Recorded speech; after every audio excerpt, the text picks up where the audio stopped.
I'm like a scream. Yeah. By the way,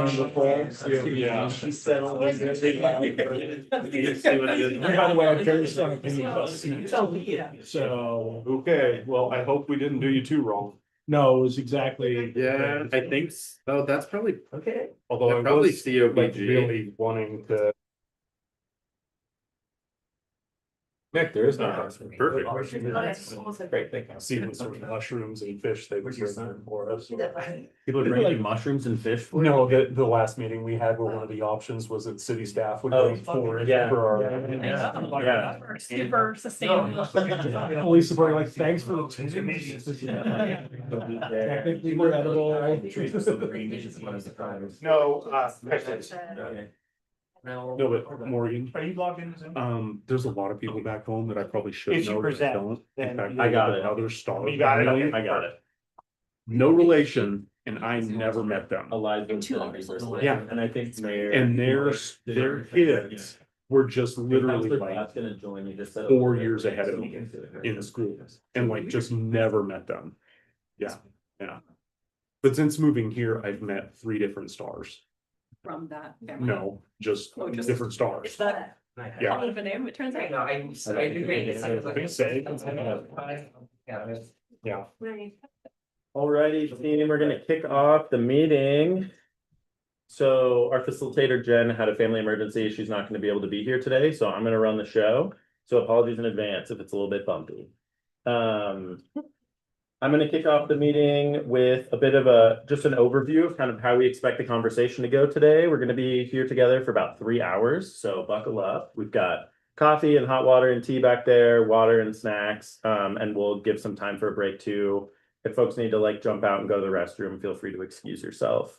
We're gonna start out the meeting just covering some of the business items, public comment. We're gonna review minutes from the past meeting. I'm gonna do a high-level overview of these guidelines and policies that we shared in August, and then I'm gonna punt some of the group agreements to Jen in the November meeting. We'll do a conflict of interest disclosures, bit of an overview, and then we'll jump right into the presentations. Hey, Chris.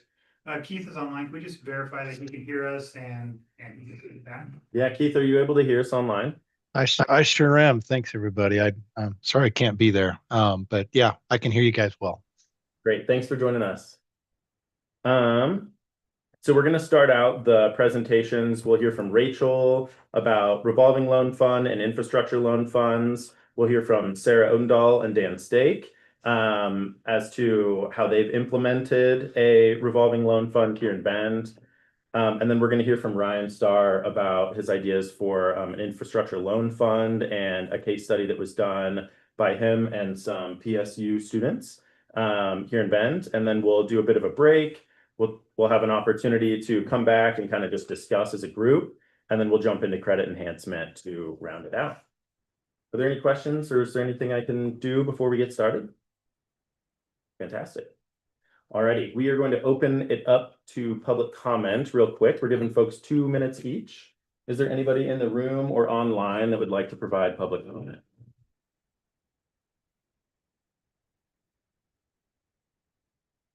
Nobody online? Please raise your hand if you're online and would like to provide public comment.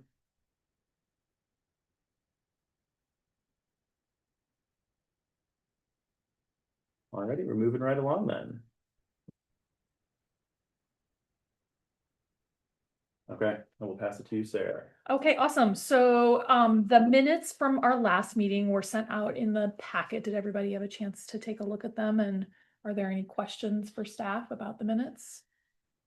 Specifically, our decision around our snack preferences, which you see are reflected back on the far wall there. So thank you for making caffeine and water and a variety of snacks. And Keith, you're online, but there's a lovely mug from the city of Bend, so we can proudly drink our coffee in it. So I'm sure we'll have one for you next time. Awesome. So if there are questions on the minutes, I'll entertain a motion. I move to approve the minute as written. Second. Okay. Any, all in favor? Any opposed? Yep. Anybody, Keith, online? Nope, I'm good. Okay. Okay, motion passes. Great, thank you so much. Alrighty, so I passed out a printed copy of these draft guidelines and policies. We were, Jennifer here today should kind of cover her like facilitation style. Obviously, she's not. So I just wanted to do a really high level overview, make sure that folks all are kind of aware, like this is still a draft document. So if you have feedback or opinions on kind of how we want this group to operate over the course of the next year, this is kind of the opportunity to do so. So these are all just suggestions, nothing set in stone quite yet. A few things I wanted to just call out and remind committee members. Documents and records generated in connection with this group are public records and are subject to retention and disclosure. So just know, like anything I'm producing or that's being shared with the group is a public record. Mayor Keebler chose Sarah and Carly to be our chair and vice chair of this committee. There are references to Robert's rules in here, but like, to be completely honest with you, I don't anticipate there being that many votes throughout the course of our meeting. So I don't know how strictly you all would like to adhere to those rules. I'm comfortable with things being a little bit more conversational than having to follow strict rules of order, but if you have strong preferences, totally open to them. We're welcoming public comments at the beginning of each meeting. And in order for a vote to occur, we'll have to have a quorum of committee members at the meeting. A majority of the quorum can accomplish the vote. So just wanted to call that out. Any other questions or anything? Well, I'll punt to Jen for November to speak a little bit more about like her facilitation style, how she likes to build consensus. And, I think ultimately, like, we just want folks to remain respectful, to know that everybody's coming in here with diverse perspectives and you were all chosen on this committee for your expertise. And so we really value that and want to be respectful of it. No other feedback? All righty, making it easy on me. Alrighty, we're rushing through. I'm going to punt to Rachel to speak a little bit about the conflicts of interest, and then we can dive into the presentations. I don't know, question me or Elizabeth, but You got it. okay. So how conflicts of interest work is like there's a little, I think, snippet in the agenda that Yep. kind of explains if you have any kind of potential interest, which is more likely than any kind of actual conflict because you are just making recommendations to council. We would like to make sure that you disclose those here and now and in this moment. We can go around the room. Sarah, if you want to lead it around the room, I'm gonna like kind of defer to you now and in the future. Yeah, absolutely. Okay, so I guess let's start at that end. Morgan, we'll start with you and we'll just kind of go around. Thank you. Morgan Greenwood, Central Oregon Builders Association, potential conflict.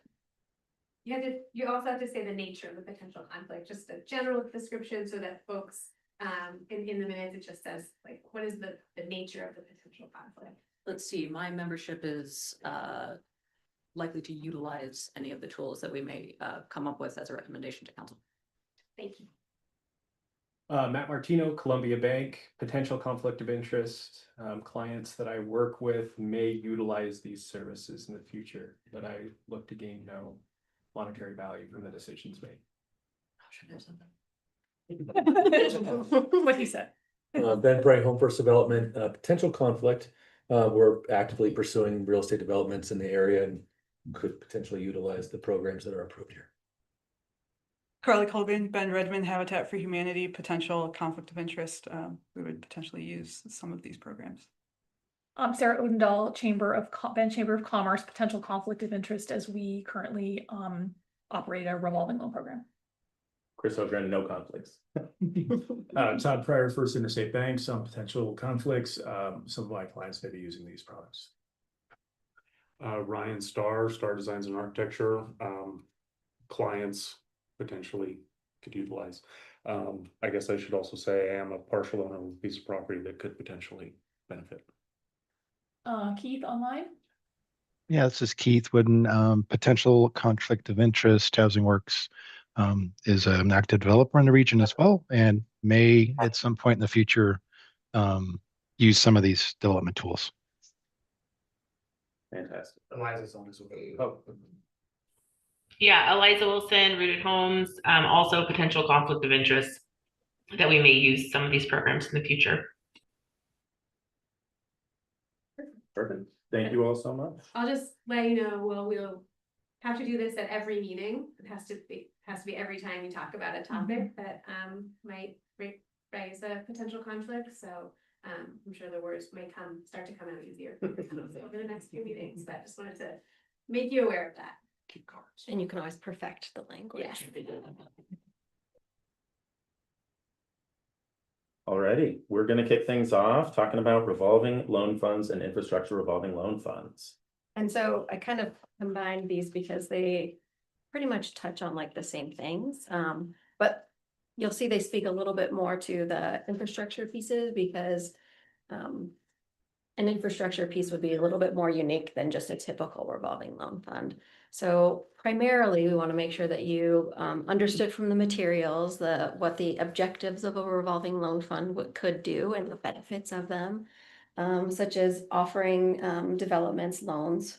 For infrastructure, it would be for offsite improvements. For non-infrastructure, it could be anything from land acquisition to construction, to any piece of the housing development portion. The result of potentially these kinds of revolving loans is that or not the result, I should say, the reason why we would need these kinds of revolving loans is that the city has limited resources. Primarily, especially when it comes to offsite infrastructure, we only have, our limited property taxes that we create plans that address, and those are kind of our CIP projects that really touch on all parts of the city. And there's great ideas and things in those plans, but they might not be specific to where you're developing or what you're developing. There's also fees, transportation fees could develop sidewalks or roads where you need things, but those fees don't necessarily address sewer or water. That's where SDCs come into play. SDCs are expensive. SDCs can be prohibitive to development. And so what more can we do to kind of create space for infrastructure needs, specifically offsite infrastructure needs to be addressed? Can you clarify a little bit when you mean off-site? Do you mean like directly off the site, like the street in front of the actual site, or something farther down? It could be a right of way that's adjacent to the site, like a sidewalk or of that nature, but it wouldn't be like the sewer connection to the house. Yeah. Correct. And because of unavailable private financing for those pieces, you might want to develop something and it requires, because you're the last one in, a roundabout for your development. That's a pretty big piece of infrastructure. And therefore, that lot that requires that big piece of infrastructure might not ever get developed because of that expense. So how do we address that? With regards to just an affordable housing, I'm saying affordable housing because that's the revolving loan that I do administer. But when it comes to just a revolving loan, similar pieces of land acquisition, you might not be able to get financing for land acquisition to build any kind of housing, or you might get a loan for construction, but it might not cover entire pieces of that construction. There's certain limitations to what kind of financing you can get, and Matt is very familiar with some of those things and has been diligent in bringing those to our attention. Some of the things you might not think about is just fees for maybe a comp plan amendment. That's a pretty expensive fee, but if you want to rezone something, it's a heavy lift. Or fees for middle housing land division. So there's all kinds of things that financing doesn't cover. And so how do we get creative in making sure that those things can be covered in a way that facilitates the housing production that we need?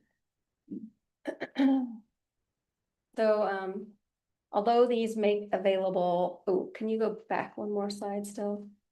Oh, no, is this the next? Okay. Although these make, yes, there we go, makes available initial resources, like repayment into the fund, could benefits like future growing fund. And it can address lot sizes that sit underutilized. I think I talked about that potential lot size by a roundabout. And the program could offer more favorable loan terms than typical financing does. All right, those risks and mitigation pieces. There's all kinds of ways that you can mitigate the risks, such as bonding for a possible hazard that might be created when infrastructure is not completed. Underwriting, making sure that like all the I's and T's are crossed and that the person can pay back the loan to prevent like that loan default. You could make sure that there's a continual source of funding. You might have repayments, but maybe you're injecting into that fund a little bit each year to make sure that that fund continues to grow and that there's always resources there for it. You all kind of looked at Tigard's revolving loan fund. A key piece when we met with them and discussed like the issues that they had is that they had so many requirements and criteria for their loans that it was just too burdensome for developers to even think about. And so when you're creating that program, does the bonding, the underwriting, the loan firms, like that criteria limit who's willing to apply? Do those types of applicants that you want have limited capacity to do those kinds of things? So we have to kind of take that into consideration when we're creating a program. And then in addition to what the applicants are capable, what is city staff capable of? Our staff size is pretty maxed at the moment. Do we have the program management and skill set and knowledge base to do significant underwriting for these types of loans? And then how do we comply and make sure that everything that folks have agreed to and the criteria that's been formed is being implemented and continued to be followed up on? If there's a criteria or a program target that says we want this type of household at this level of income to be eligible for these rental products that we want, who's making sure that that's who's in those units 10 years from now, 20 years from now, however long we want to implement that criteria. All right, next slide. So then it's, how do you create the program? Again, is it one interjection of fund? Is it going to be continual source of funding? Who determines that eligibility criteria? Everything requires some kind of contract or recorded document. So there's those pieces and then those compliance pieces. And then the loan eventually has to be repaid. What does that look like? What are those terms? And who's monitoring beyond loan repayments and dependent on program targets identified? All right, so I wanted to give a couple examples. Brian's going to give us all kinds of examples that I'm excited for him to share with you. But here are two examples. One that might look very familiar to Carly. There's a piece of property there in the $1 million example that's on Bear Creek that the city has surplused to Habitat. And we're still working on that like transfer of property. But the red lines you see are where the sewer lines are. And notice where the sewer lines are not. The sewer lines are not in the road that is in front of the parcel. And so for Habitat to develop this, they have to create easements with other property owners. They have to like pay for all kinds of additional piping to connect to where the sewer line is. And so even though they applied for this surplus property, they had intended to create kind of a denser community than what the current infrastructure allows them to do. But if we had $1 million extra that we could throw around, we could connect those sewer lines and give them the opportunity to connect directly to the street in front, create more units than what they currently have proposed, and have a more viable habitat community. The $3 million example is Woodside Court.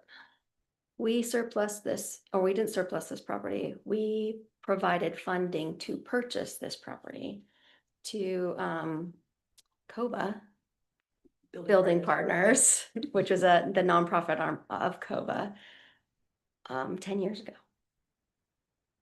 And it sits still vacant. Hayden Homes purchased that property. They're working on trying to connect the sewer to it.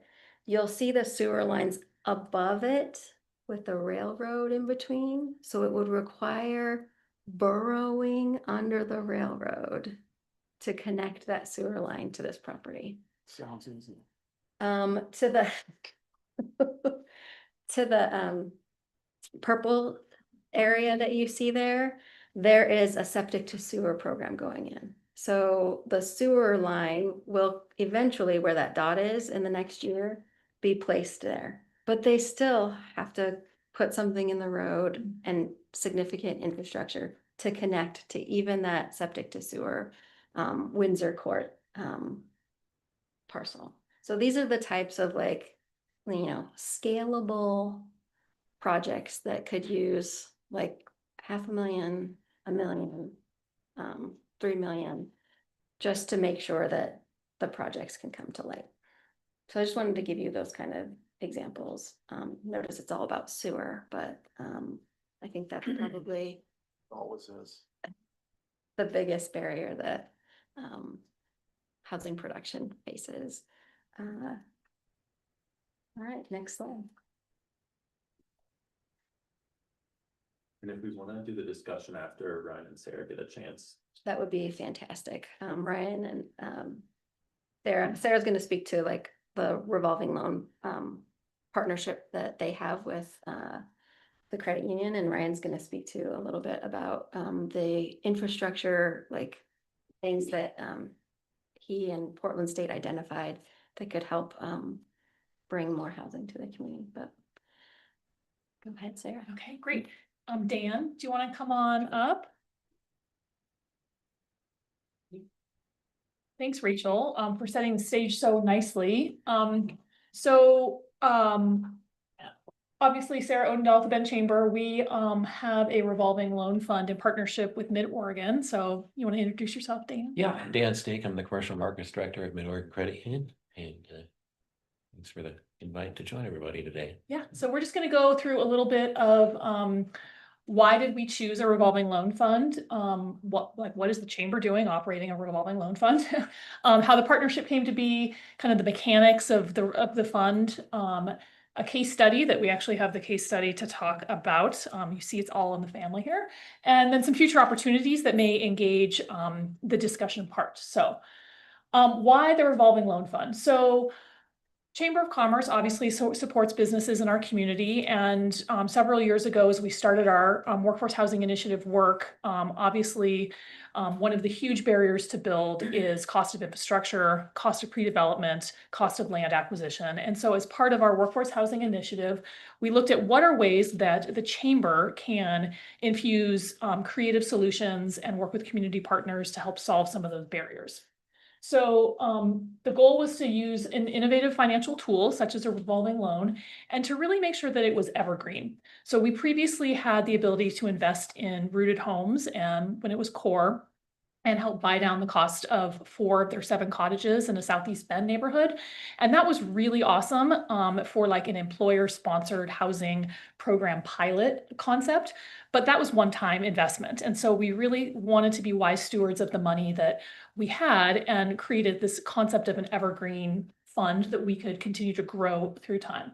So we put together some parameters around what we wanted that to look like.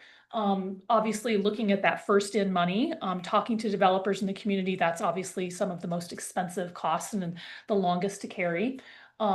We looked at where's that sweet spot. Our initiative has really focused on workforce housing, and so the 80 to 120% of AMI, because that's the folks that we represent in the community. Obviously, we support the entire continuum, but really there's a lack of tools for that 80 to 120 AMI. And then obviously the limited state resources compared to needs. So the oversubscription of our current infrastructure funds, as you all are well aware of. And then, of course, it had alignment with our initiative, which was to help bring additional workforce housing to the market. So next slide. So that is when we started talking to Dan and Kevin and the team at Mid-Oregon and really tried, what did we talk, Dan? Probably like, I don't know, 6-8 months of like, what's the tool and how do we create it and what parameters do we need to put on it? And we settled on a low interest, short-term revolving loan fund. So one of the things that our board felt was really important was to have this apply to home ownership specifically, because we're creating generational wealth for employees and here in Bend. And then also have it be deed restricted. So those were two criteria that were part of the initial program when we started talking with Mid-Oregon about how to design this.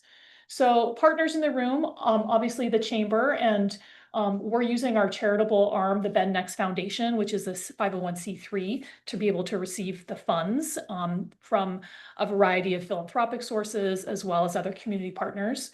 And then we brought on Mid-Oregon.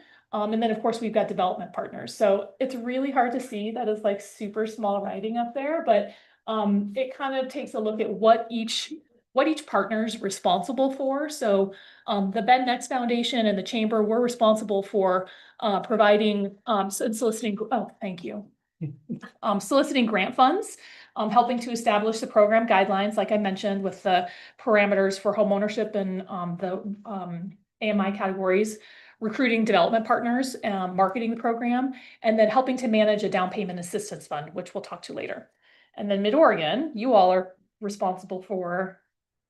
You want to talk about what you guys do? Yeah, we just help orchestrate the the financing wing once it's established and be the two primary categories. We'll be going to that on the slide here a little bit, but on the land acquisition side and the construction side, as was talked about earlier, the cost of the land acquisition and the development of that can easily get into double-digit costs for most developers, and this provides a tool to get in and be able to help facilitate that process at a much reduced cost. And I think that's the goal of that aspect of the land acquisition. It really kind of carries on into the construction once you get to that point.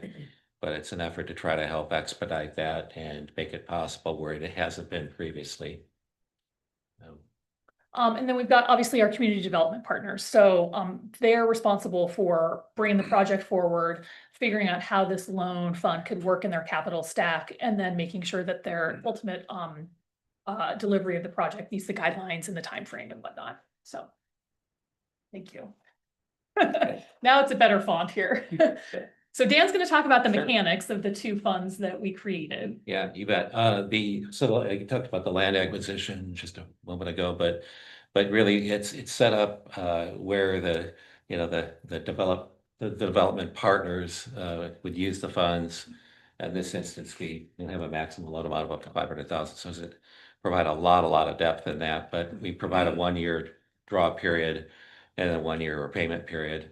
The proceeds can be used for land acquisition and entitlement work. Primarily probably be leaning towards the entitlement work, but it can be used for both. The loan rate would be fixed for 3% for 2 years. 35% minimum down payment, equity contribution for the development partner. Then again, as I noted, a maximum loan amount of 500,000. So on the construction side of things, the bottom half there, the development partner will use the fund to construct a middle market housing. 1-year revolving loan rate would be again 3% fixed for the term, and then the land must be lien free and used to secure the loan. 30% minimum equity contribution is required by the developer, and the land value accounts towards the 30% contribution, so it's owned outright. And again, the maximum loan amount at the time is 500,000. So that quick summary of those two programs, and then it's part of what we've used, and maybe you'll get into this in just a moment, sir, but as far as some of the funds from the Bend Next, that's helped secure some of the loan itself. And with those funds, we put a set aside and then we pay 2% on that money. And then kind of the net cost, it's 1% for the loan. So we pay for all the other costs. It's our contribution to being able to provide these programs. As far as repayment goes on that, the 3% fixed for 2 years, are you stacking that interest to be repaid, or are they paying it during that duration? That's great question, Pat. Yeah, it could be either or. Typically, we like to have the interest available or the interest reserve available for the payments. So you can have an interest carry, or it could be just reserved and say, hey, we're going to pay that out of reserves if they're available. You're calculating the payment on like a 20-year AM or a 30-year AM? Typically With a fixed of 2? Yeah, typically just take the total amount of the interest, take a certain portion of that. Typically, it's not all going to be advanced until the latter portion of the construction. And then you kind of take about 60% of what the total interest would be for the on an annual basis. So if it's annually, let's say $100,000, you take whatever the rate is, 60% of that, and then have that available kind of in a separate line item in the budget. Probably easier to explain that on paper than over my mouth. I'm following. Are you seeing repayment generally upon the takeout loan once construction's complete? Correct. Yeah. It's kind of the intent is if it's on the land acquisition, you have that construction kind of preset and ready to go. Yeah. You know, in a perfect world, have that kind of geared and ready to go for that, and then that kind of just takes out the the construction will take out the land development portion. Are you subordinating into like last position on the stack of financing usually, or? Yeah, well, usually, yeah, what we would do is we would take a first lien interest on the property itself. Yeah. And then that would kind of carry through both with the land development side to the construction. And then once the construction is done, then just peel off its multiple lots. You do a release for each one of those as it goes. If it's just one, it would be one, and then you're kind of on to the next project at that point. Okay. Well, that makes sense. Sure, yeah. Any other questions on the mechanics? Yeah. Well, just then, I mean, the sale on the back end is for an affordable unit. And so, I mean, is that getting anywhere close to the cost? Yeah, that's the trick, because even, the example we'll have here in a moment with what we did with the Habitat, the costs are definitely not, there's a higher expense to building. So the intent is to keep that kind of ratcheted down as low as possible. So at the end, we have a pre-approved buyer ready to go, kind of all in advance. So we did it with Carly and the Habitat. They already had a buyer and a pre-approved takeout source at the time that the construction began. That wouldn't always be the case, but it would be obviously the preference for all if possible. Was that the 15th and Wilson property? Yeah. Correct. Okay, next slide. Yeah. So this is yet another tiny little representation of what are the mechanics in a graphic form. So, we have this revolving loan fund in the middle. We started off with our balance of $500,000 that the Bend Next Foundation and the Chamber secured through, again, philanthropic dollars, community investment funds. Our goal is obviously to build it and continue to build it over a 3-year period. So we start off at the top with the investment. So that's the seed funds that we have with Mid-Oregon Credit Union. The funds are then loaned to and deployed at that 3% interest rate for a loan term up to 24 months. And then they're repaid. The 3% interest rate is distributed 1% to Mid-Oregon Credit Union to help cover some of their costs, which, as Dan mentioned, certainly exceed that, but this is kind of part of their community benefit support for the program. 1% to the Bend Next Foundation to be able to continue to market the foundation and apply for grants. And then 1% to create a down payment assistance fund. So that was something that was really important to us, knowing that we're looking at likely first-time buyers in this market. How can we create other tools and avenues and use this fund in a creative way to be able to provide assistance? So we have one project today. So the down payment assistance fund is probably nowhere close to the need for an actual down payment, but that will continue to grow with time as we have more projects that come online and cycle through. So thanks. Now it's normal type again.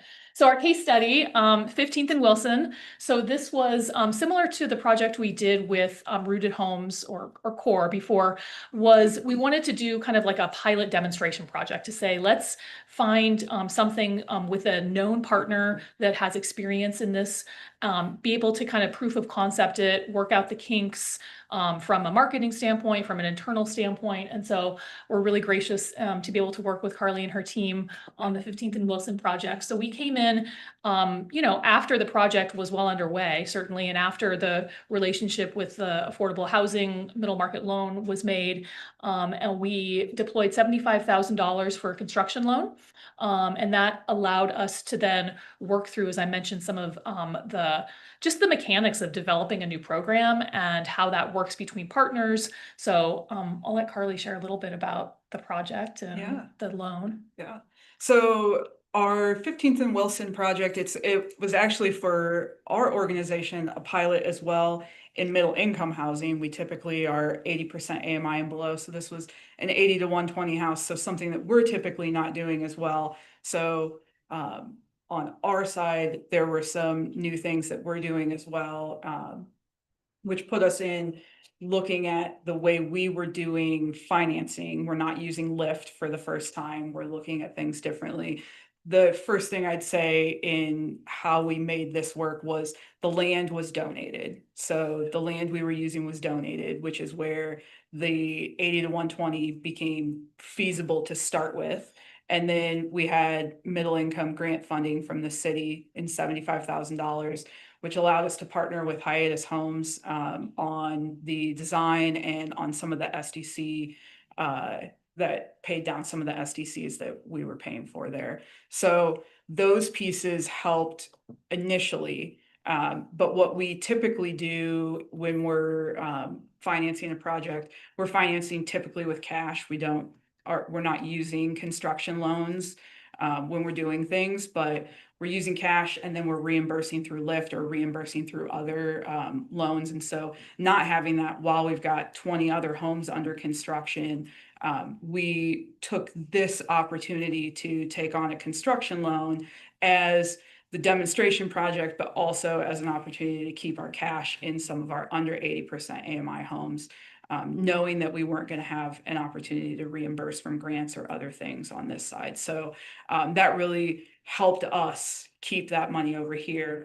We used a general contractor, so we weren't building that home. It was a very different project for us. We did have a buyer in place to begin with, and it really was just a great opportunity for us to kind of work through with Mid-Oregon and figure out kind of the process there. It took a little bit of time, but it worked out well. So if I'm understanding correctly, then the only costs for it were construction costs and permitting costs and then financing costs because the land was given for free? Yes. Okay. Would it have happened had you needed to buy the land? Like, cause I guess so far I'm not following the math where your maximum is 500,000 and it's supposed to be an affordable for sale property. And I look around and I see lots in town here that are $450,000, and then and it's empty lot. So I mean, I think not without either the middle income grant fund or I think one or the other, yes, or both were probably not necessary. One or the other is probably necessary. Yes. Okay. Okay, next slide. And then just to wrap it up, and then we can get into more conversation after the infrastructure. So what are our future opportunities? Obviously to grow the balance. As you mentioned, 500,000 does not go too far and it does not allow us to deploy multiple projects at a time. So that is something that we're consistently working on. So whether that's private investment, additional philanthropic investment in grants or public investment in a fund. Addressing other barriers to build. So this was really interesting and I think is actually a really great opportunity. And Dan, I may have you speak on this a little bit more because I know enough to be dangerous, but in talking with other builders and developers, one of the other barriers was that equity contribution. And especially for some of these like smaller builders that are doing infill projects. And so coming up with a tool that could help be an equity contribution. So Yeah, for sure, because what typically happens is they may or may not own the land in outright, and even if they do, then the development aspect of it, not only does it take some time, but it also takes, a fair amount of money to do it, and this helps kind of bridge that a little bit. And it also would, having more resources available to put towards it can be done, considerably less costly. And I think one of the biggest things is, it from the cost standpoint, I mean, again, you start factoring in 10+% interest rates into almost any project, it doesn't pencil out when you get to the end.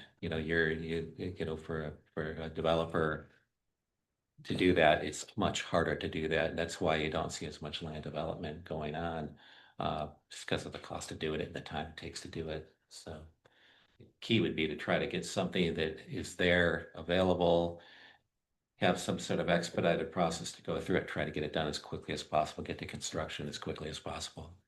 So yeah, one of the things we looked at is it appropriate for the Bend Chamber to create maybe a new entity and become an equity partner? That didn't seem like a fully feasible option and maybe provided, exposed us to a little bit too much risk that we were not comfortable with. However, our partnership with Mid-Oregon yielded a really interesting concept in that they have a foundation themselves. It's called the Go West Foundation, and they specifically work on supporting workforce housing initiatives in Western states through their credit union partners. And so they are interested in setting up an equity investment vehicle that all credit unions that are members and part of the Go West Foundation could avail themselves of. So we're talking scalable dollars of like upwards of $7 to $10 million. And so that is where I think if you're looking at how do we address the equity piece, it's not going to be through an organization like us, or, obviously it's not appropriate for the city to play that role, but where can the philanthropic community play a role in maybe addressing that part of the challenge? So that's still very preliminary, but it's something we're kind of teasing out right now as another solution. And then the last thing I think just in talking globally with the development community is the deed restriction piece is really hard. And so working with somebody like Habitat or like a Rooted, they get this because they do it day in, day out. But if we're going to be opening up this loan to local developers that don't have expertise in that, that creates yet another hurdle. So that was something that our board felt was really important, but I think we're certainly willing to relook at and see if it's appropriate to maybe look at another way that you can create at least 2 generations of affordability. I don't know what that tool is, but just trying to be creative about making sure that that's not a barrier to the utilization of the fund. Does the deed restriction mean that the home is like capped at what it can be resold at, basically? Gotcha. And it needs a management. It's pretty, I mean, we can get into all the weeds with that, but it's a pretty complicated process. Yeah, surely. So. Can I ask like 10,000 questions? No, one. Okay, one and one follow-up. How many applicants have you had for this program? So we've just had one project. just the Habitat project, we kind of did it as our proof of concept. So I ask because we worked on a similar granting program for 80 to 120 and received the exact same concerns from market rate builders. And so what we have discovered is that the folks that are, as you noted, Ryan, I mean, it's a fairly small dollar amount. The grant that we had put together is a fairly small dollar amount. And so it is most applicable to our full affordable builders in the region. You guys, how do you feel about a fund that is not going to be utilized very frequently by market rate builders? Well, I think that's where we want to get creative about, like, what are the barriers there and how do we address those barriers? So can we grow the fund? Can we break down some of those other complications like the deed restriction piece? Are there ways to be flexible with how we've developed the program? Now that we've deployed it and we've said, okay, here's the additional commentary, like, we want it to be used, right? And so I think we're open to adjusting as we need to. I wanted to clarify a little bit my comment about the cost of land and so on and this and the $500,000 cap. One, yes, it is limiting in the number of projects you can do, but where I'm seeing it from is how do you have a buyer in the 80 to 120 AMI? Like they cannot, like they can't pay 500,000, you know, Yeah. and so that's the bridge I'm trying to get across. It's where this, something like a loan isn't going to help with production, so to speak. This is more cash flow than anything, like production in under 120% AMI is subsidy. We need subsidy. Mhm. It's not like you can give me all the loans you want. Like, I'm still not gonna have enough subsidy, enough grants, enough dollars to get the project to pencil. Well, Like- and when you started talking about the equity investment vehicle and people looking to donate to help bridge that, like that helps me get over that bridge and helps, that makes sense. It's just a matter of, you know, what does that have to look like? Yeah. And at scale, it feels like, and it's fun learning, because I don't do the single family piece and certainly not like habitat, but it feels like the construction piece is fairly boutique, where a construction loan would be helpful at that scale. It, you know, feels like hard maybe to find that fit consistently, whereas the first in pre-dev acquisition at a larger amount, that feels like that is a meaningful program for a wider variety of developers. And even at that, the deed restriction at that end feels sort of like, not sure the juice is worth the squeeze, right? I mean, because they're paying it back, right? They're just getting sort of cheap, fast money up front.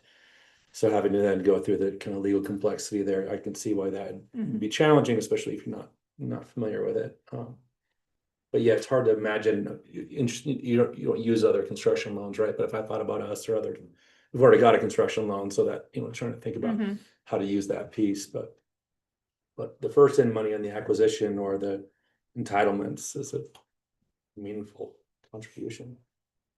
You know, when we settled on 3%, because at the time, interest rates were obviously much higher than that. As interest rates come down, 3% may not be as meaningful anymore, right? So I think that's where we need to continually just try to evolve and adapt to whatever the market conditions are. I just wanted to clarify too, you're using this strictly as like a for sale housing solution, correct? That's where we are right now. Sure. Yeah, it's home ownership. Right. Yeah. And like, because when I was reading through this, I was trying to see how it could potentially relate to rentals of any kind, and I just don't see. I'm not seeing that connection, but maybe I'm missing something. Does the deed restriction prevent purchasing as an investment opportunity and renting at a certain AMI? Yes, yeah, and I think I really going back to the equity, the land development piece, and I think this answers the question. Is I think the goal would be to do multiple units at a time to help theoretically reduce the cost of each unit. Whether that's realistic or not, it's hard to say. We're in cost of inflation, everything else, but I think if more density you can get into a spot, the better it's going to be in the long run. And then the dollars needed for the land, the development piece probably need to go up for it to really be unless it's completely donated property, it's going to be a lot harder to pencil those out just because of the cost to develop it and get to that point. I'm sure other people are thinking of it. I'm just gonna say row house,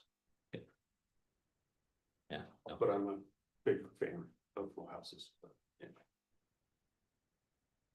anyway. Okay. Right. That was it. Awesome. Dan? Thank you. Yeah. Thank you very much. Appreciate it. So we're gonna talk a little bit now, I guess, about the class I led with a group of civil engineering students from Portland State University. this was their capstone project, so this is what they had to do to graduate. In looking at a handful of small infill housing projects with former clients of mine, all projects that got mothballed because of the just sky high price of infrastructure required for these infill projects. I got to really looking at, that cost of infrastructure and just talking to people in general in the development community. And one of the things that kept popping up was the increase in property taxes that would happen post development. And so I led this group of students through taking a look at a handful of properties in town that are either undeveloped or underdeveloped, and looking at how they could potentially be developed with our fairly recent changes in development code and state law changes that have happened in the last 5-6 years here. And thankfully the Bend Planning Department has given us a myriad of options for infill, which is amazing. But so I didn't melt these kids' brains. We just kept it to fourplexes only. And so the most complex we would really get is this lot is large enough to subdivide and put multiple fourplexes on. And so just from the get-go, all of our numbers here are based on a lot of assumptions. But more than anything, I think this should kind of really strongly proposes the concept of being able to pay for infrastructure just with the increase in property tax income that can come on the tail end of development. We can go ahead and go to the next slide. So we would look at properties like this one on Franklin, and this is actually the project that really sent me down this rabbit hole. The amount of infrastructure required for this, my client at the time, she wanted to put either 5 or 6 townhouses on this, but the infrastructure required there, after we went through our pre-app meeting and then itemized everything, and she went and got quotes from everybody, it was north of $300,000 before even getting to the dirt that she owned. And there was just no way to spread that $300,000 over 6 housing units, because she was very similar to what you guys are doing, trying to provide like housing at a level that can meet, she wasn't trying to hit the 80 to 120, but like 125, 130 AMI, right? And it just wasn't possible. And given its location, we're not on the west side, there's no way she could have charged the amount of money required to cover all of that infrastructure cost, as well as the just the general construction cost and cost of the land and everything. Now, what the students did was, for each one of these sites, they would go through and they would identify. So the yellow hatch on here is all of the paving that would have to be done, because that's currently all just gravel. And then there's a water line that has to be removed, that one that comes from the south and then has that little dog leg right before it hits the bottom. That line was required to be taken out, and then the city wanted this full line connecting the north and south to this entire street. That had to go in as well. Paving of the alley, and then there was all of the sidewalk work and the street trees and all of that stuff. All of that kind of compiled up. The kids, I shouldn't say kids, they're all 20s. The students, they used ODOT numbers to estimate what this stuff would be, and they ended up in the same ballpark as what my client did, by getting specific estimates for things. And so when you compare that to the construction cost, you can see that ends up being a huge proportion of that cost. But then the more interesting thing is the current property tax, that's a yearly tax. And then the assumed property tax there, that difference, I mean, that's a factor of 10. And the way we got to that assumed property tax on the tail end was by using the Deschutes County Assessor's Office. They have on their website, they have a tool where you can type in the proposed value and so on, and it'll spit this out. Now, that's not taking into account really the division. We're just kind of, we're saying the 2 fourplexes, this is the size of this sub lot. based on lot coverages and building heights and all that, this is the maximum size that this fourplex could be.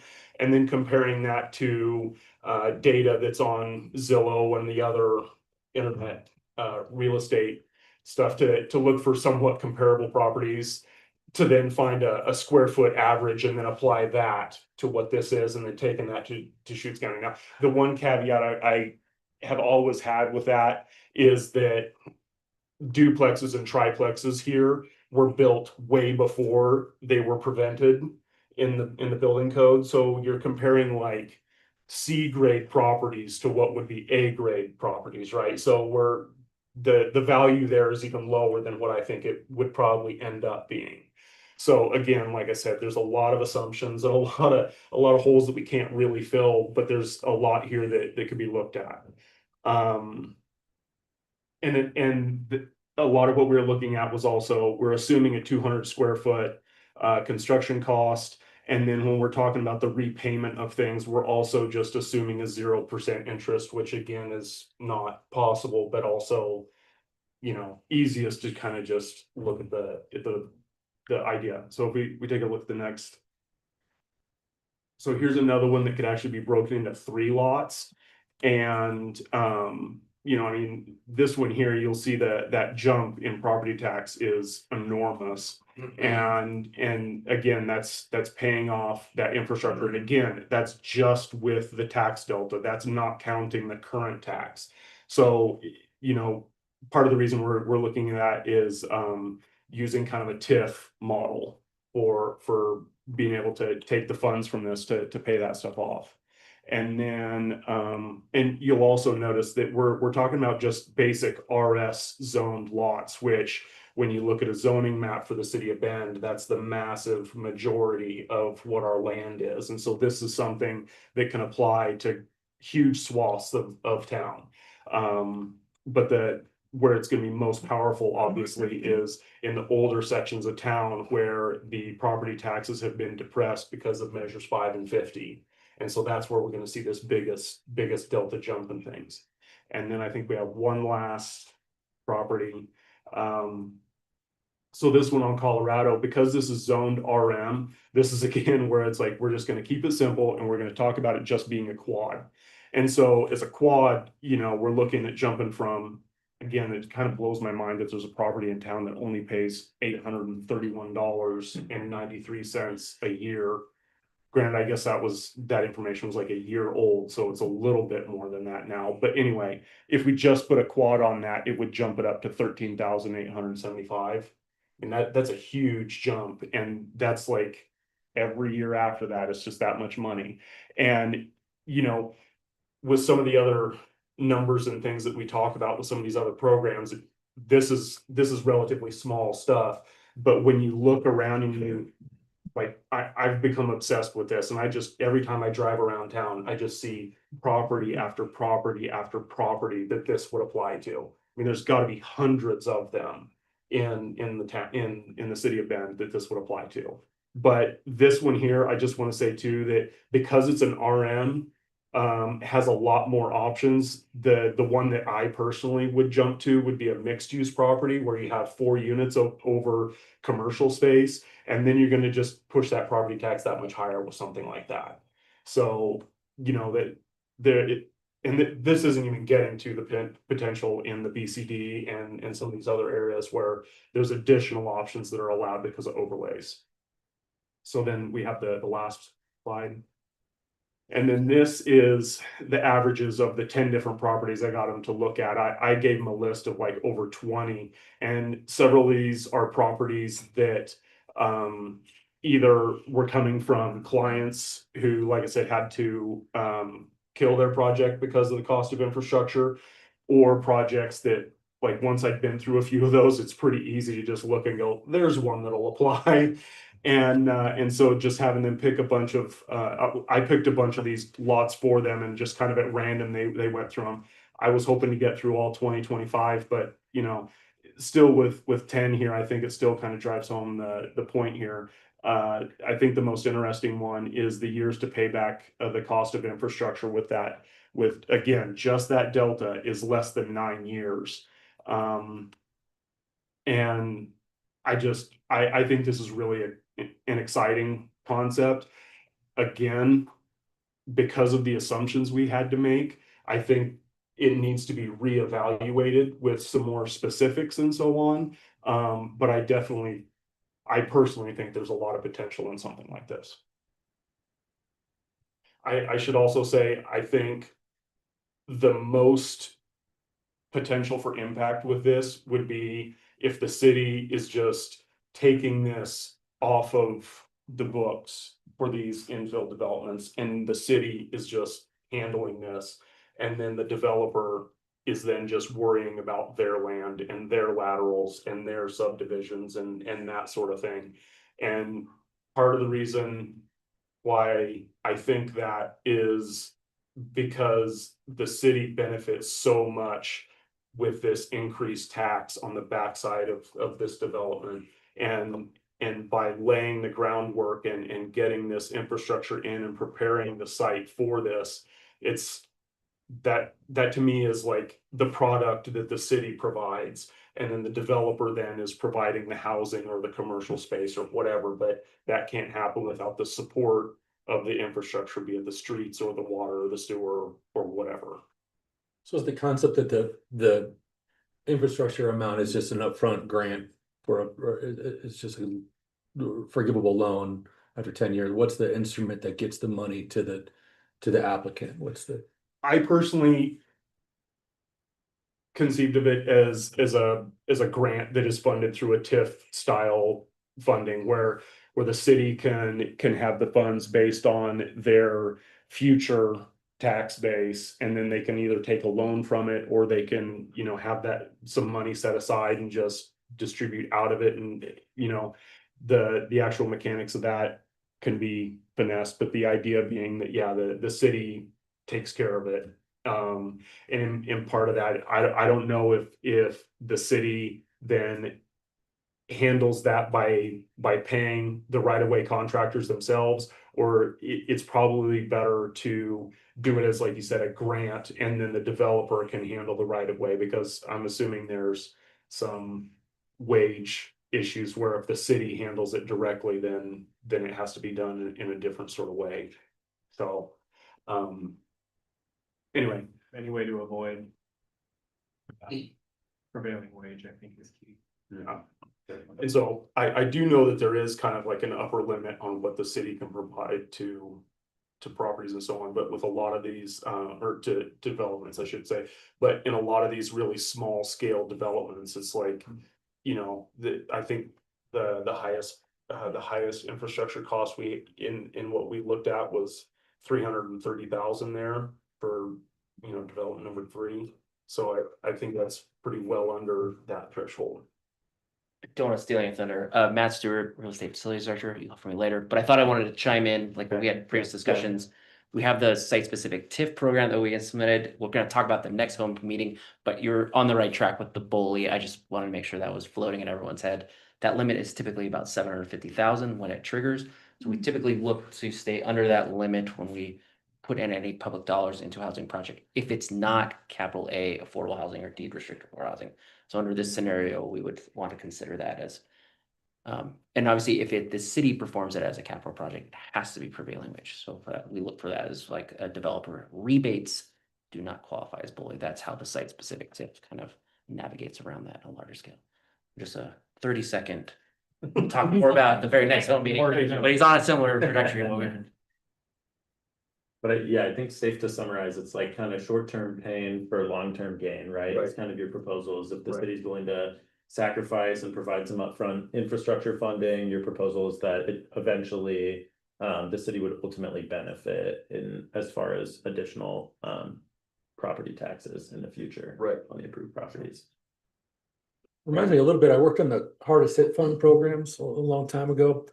From the state, and they were trying to figure out how to get money to people, to homeowners fast, and creating these forgivable grant programs. And they were, I think, 5 or 10 years, right? And it was like, as long as you stay in the house for that long, then it's forgiven after 10 years. And if you don't, then you owe it at sale. And it was actually pretty clean. What was that program called? That was the hardest hit funds back in 8. And there was 4 or 5 of them, and I'm old enough now, I can't even remember the acronyms, but I was managed one of them that was just for Ben, LRAP, Loan Refinance Assistant Pilot Program. And then the other ones were for mortgage assistance for a full year. But point being, you got the subsidy, you got to keep it as long as you stayed in the house for 10 years. Might be a comparable model, right? Because if someone benefits $330,000, great. You get 4 units out of it, city's happy. What happens if they sell? What happens? Yada, yada, yada. Right, they can't be eligible for short-term rentals, for example.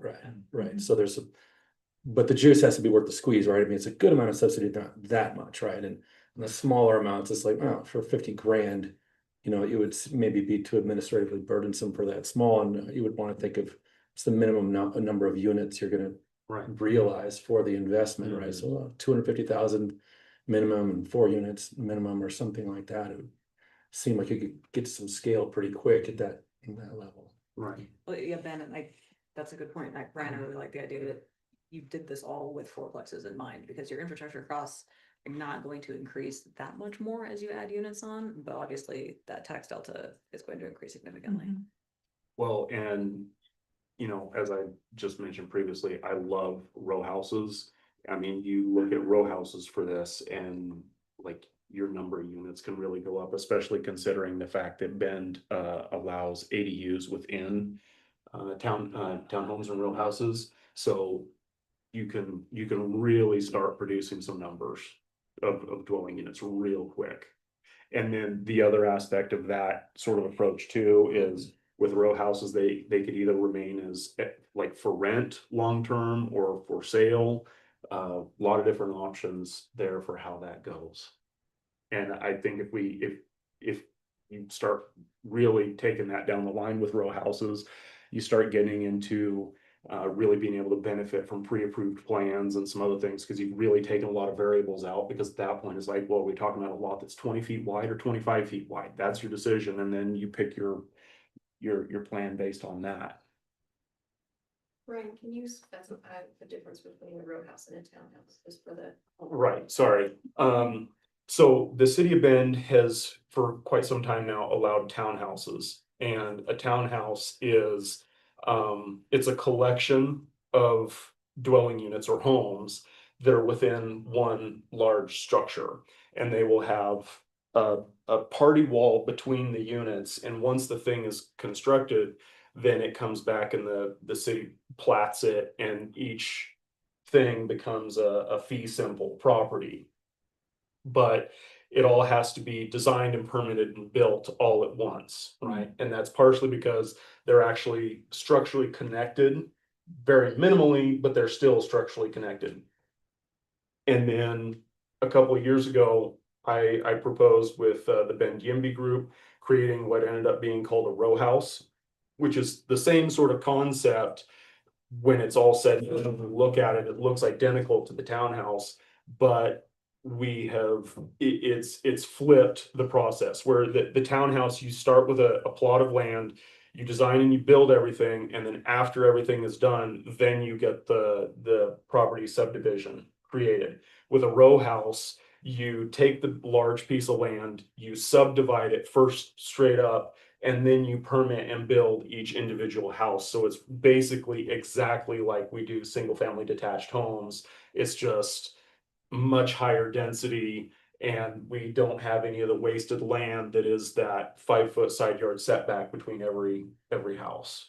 And as you sell, you can finance the construction of. Yes, yeah, that's the other big key thing, because if you're having to finance a townhouse, you're having to finance like this huge block. But if you're able to do them one at a time, then you know you can pick off your first two. Granted, your first two are going to be the most expensive because of all the infrastructure you're likely going to have to lay for the whole collection of everything. But then it becomes much easier to sell and finance and sell and finance and sell and finance, which then also opens it up to a much smaller category of developer.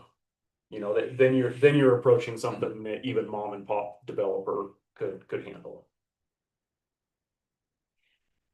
Quick question in regards to this.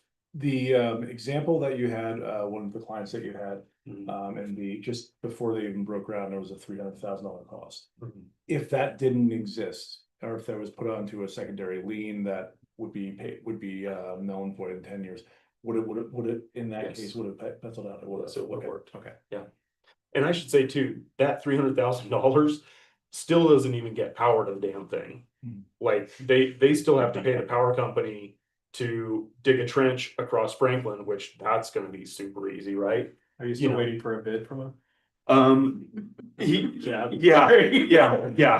Yeah, that was a whole other thing. Like, the best they got was maybe as an answer. Yeah. But in theory, I mean, they could do it, they could just charge more rent to pay off their debt, right? So the point is that Right. for the benefit of, point. for the, to a point, sure. But for the benefit of the money, then the city gets what they want, units, and they have to be rent restricted or whatever to the satisfaction of the city. So it's like, okay, cool, like that's the deal, right? You gotta be, I mean, you could do it, you could pay $3,000 or $4,000, you're just gonna Right. charge a lot for your rentals. Well, yeah, and this project in particular, yeah, I mean, the target goal was to sell those townhouse units at, like, if I remember right, 400, maybe 500 range. But once they got that bill for the $300,000, and again, not even accounting for the power coming in, it's like, well, gonna have to sell them for like 650, like, you know, to handle the additional financing costs and like, and it was just like,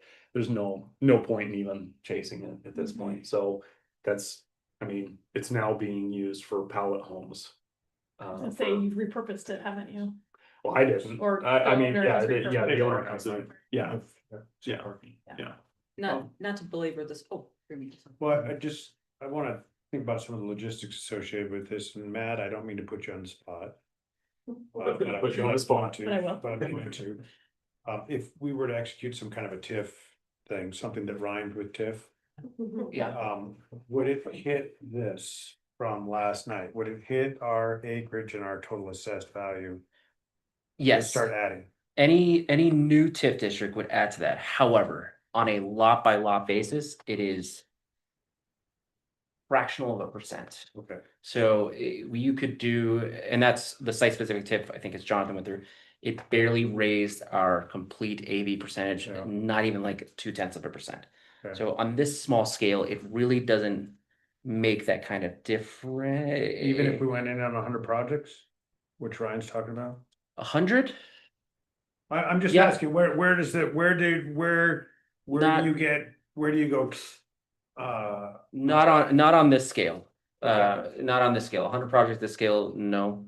100 acres, you know, if we're talking about quarter acre lots, we're talking 25 acres. The core area is, we're at 600 something acres total, so we're talking a small fraction. So yes, it impacts. However, in terms of our statutory requirements around TIF for AB and the amount of land we can have, it would be a blip in that greater thing. I know we're planning to talk about TIF in our next meeting, but does everybody have a baseline understanding of how TIF works, or would it be worth doing like a real quick overview? Okay. That's nods. Okay. But I was understanding this more as just the city is just Yeah. funding. Yeah. So it's just And capital recouping the contribution cost. from the city is money. well, and because Ben, not to belabor the point that Rachel already made. They're putting water, 505 is putting water in, right? But everybody south of 505 is able to tag into that water when they redevelop without paying Right. for that initial cost of infrastructure. The other thing that is worth mentioning, since we're talking about this, just having been a part of these conversations where I'm representing my client, or my client is sitting right with me as we're having this conversation. You know, we're having these pre-app meetings and the city starts listing out this infrastructure is required, this is required, this is required, this is required. And then also you have to pay us the SDC fees on top of it, even though you're replacing all of our existing outdated infrastructure. Like, it leaves, well, the polite way to say it is, it leaves my clients feeling rather salty. It puts them in a mood to where even if there is a path forward, they're not in the mood to look for it, because they just feel like they're being taken advantage of. Especially to the point where, you know, in this case here, there's at least 3 other immediate properties that would benefit directly from all of the money that my client would be paying for. It has a broader community benefit. Yeah, and there's no method at all for those other neighboring properties to repay that investment. At least nothing that I'm aware of. Maybe there is something that can help them get repaid on that. But There's free lot LID, you see how that goes. That's what I was gonna say. Well, no, so Elizabeth Oshel with the City Attorney's Office. So just 2 things I wanted to jump in and speak to. First, I'll speak to your last point. We have local improvement districts, which is generally a city-led project that has a benefit to a specific area. And so those benefited owners pay back essentially for that infrastructure. But they all have to agree to it, right? There's a remonstrance, but I don't think there's an approval threshold. So it's an opt-out, not an opt-in necessarily, but it takes council action and notification and some city process. There's also a reimbursement district, which is a private-led development that then when future properties develop, they are required to pay back the entity that built the infrastructure. So different process, slightly different tools, and we can bring back more information on those if that fits in the schedule. The other thing I wanted to say, was about SDCs. So I recognize the hardship and the salty taste that those conversations might leave. But there's a difference between the local infrastructure needed to serve particular projects, and then the SDCs are about what are system-wide improvements, the larger pipes that are needed, that these smaller water pipes feed into, and the pump stations and those things. So while I understand that individual impact and you see those both, they are targeted at different types of infrastructure from the city's perspective. And the difference is the institutional understanding versus the colloquial understanding. 100%. Yeah, so just wanted to chime in with those 2. Elizabeth, before you leave, I'm sorry, Yes. can you remind us what that timeline is of an LID and a reimbursement district? I can look it up and confirm. One of them is 20, that's all I can remember right now. Yeah, so that Morgan is speaking to is that there's a timeline. So for, I believe, a reimbursement district is the shorter timeline, something like 10 or 20 years. So you build your infrastructure, you have established your reimbursement district, and if your neighbor who's benefiting by, for example, this water line, and is in that reimbursement district develops within that timeline, then they pay you back. And LID, the city uses its power of a lien to have the neighboring properties benefited start making annual payments right away over a certain period of time. And I don't have those off the top of my head. Great way Yeah. to make friends too. $75,000. Is there a threshold for how small either one of those mechanisms can be? I think there's a juice worth the squeeze conversation there, because there is process to go through to do the engineering reports and the administrative side and the city adoption. But there's not a legal minimum that I'm aware of. Yeah, I can read those statutes and we can have a more informed conversation at a future meeting, but just some high level tidbits for you. I have a really hard time falling asleep. I mean, I have to read a lot of boring things at work, so I'm willing to do it for you. Thank you. Thank you. I want to just acknowledge the folks online real quick and see if Keith or Eliza or anybody online has anything to contribute before we maybe pause for a little bit of a break and then come back for a broader discussion before diving into credit enhancement. I don't have anything. Thanks, Eliza. No, I'm good too. It's an interesting discussion. Right. Okay, do we want to take a 10 or 15-minute break? We're a little bit ahead of schedule, so if folks want to maybe take 15 minutes and we'll come back at 3:03. Okay. Thanks. Yeah, thank you. I'm gonna try out this new copy loan. I know. Yeah, question, are we renting this or? You're gonna keep that. What we renting. In addition. Oh my goodness. Oh my.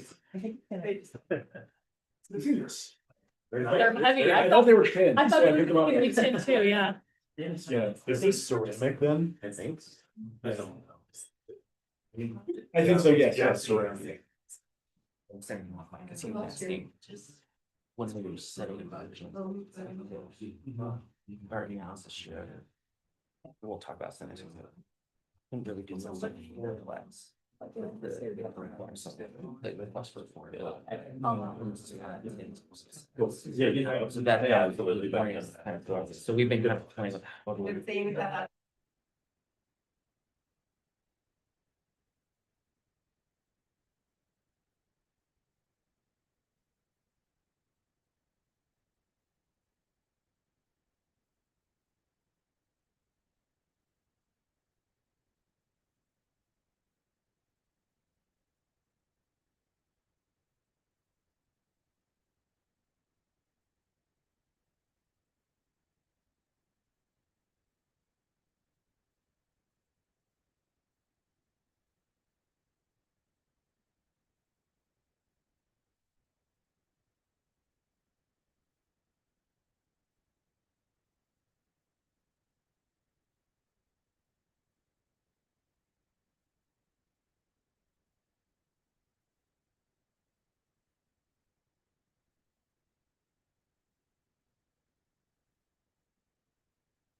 Meaning, well, if nothing else, this current administration is, but also this is getting to the point where the funds are just not like they just.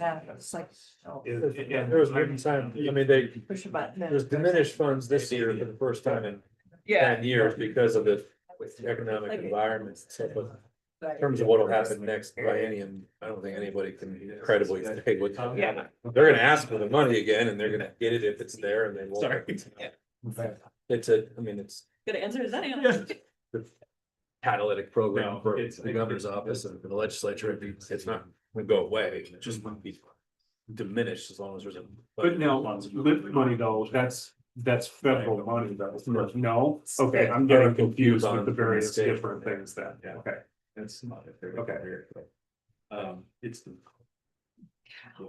Alrighty, folks, everybody's back with a minute to spare. Lovely. I just wanted to have kind of one more opportunity to discuss what we just heard about revolving loan funds, infrastructure revolving loan funds. I think there's been a lot of really good conversation. And as I think we as staff are preparing to bring recommendations to council in December, what would be, I think, really helpful for me personally is a little bit more like I heard a bunch of pros and cons. It's kind of want to go over those. Like I heard the revolving loan fund is really more geared, it sounds like, to ownership style, right? The quick loan repayment doesn't work well in a world where that money is going to be recapitalized over a longer period of time through rents. So this is this helpful for us as we're making recommendations to council to kind of identify that. And we also heard that the deed restriction can be a barrier as well. So I'm interested in like specifically what kind of dollar amount do you guys think we would need or the city would need to put out to make a measurable dent in housing development in Bend, right? Like I heard a little bit that $500,000 is a bit of a drop in the bucket, right, for some of these bigger projects. And so I'm just interested in feedback, like so it's not just us noodling on our own. Like, does anybody have thoughts on what a fund size would need to be in order to make a large impact, acknowledging the funds need to go out and be paid back within a short amount of time for the project to work? Well, I mean, I'll start. Our target was $3 million on the low end, 3 to 5, 5 being aspirational, to have that ability to be running multiple projects of multiple scales Yeah. at one time. You know, I think that, you know, that is certainly, that's the goal, that we have.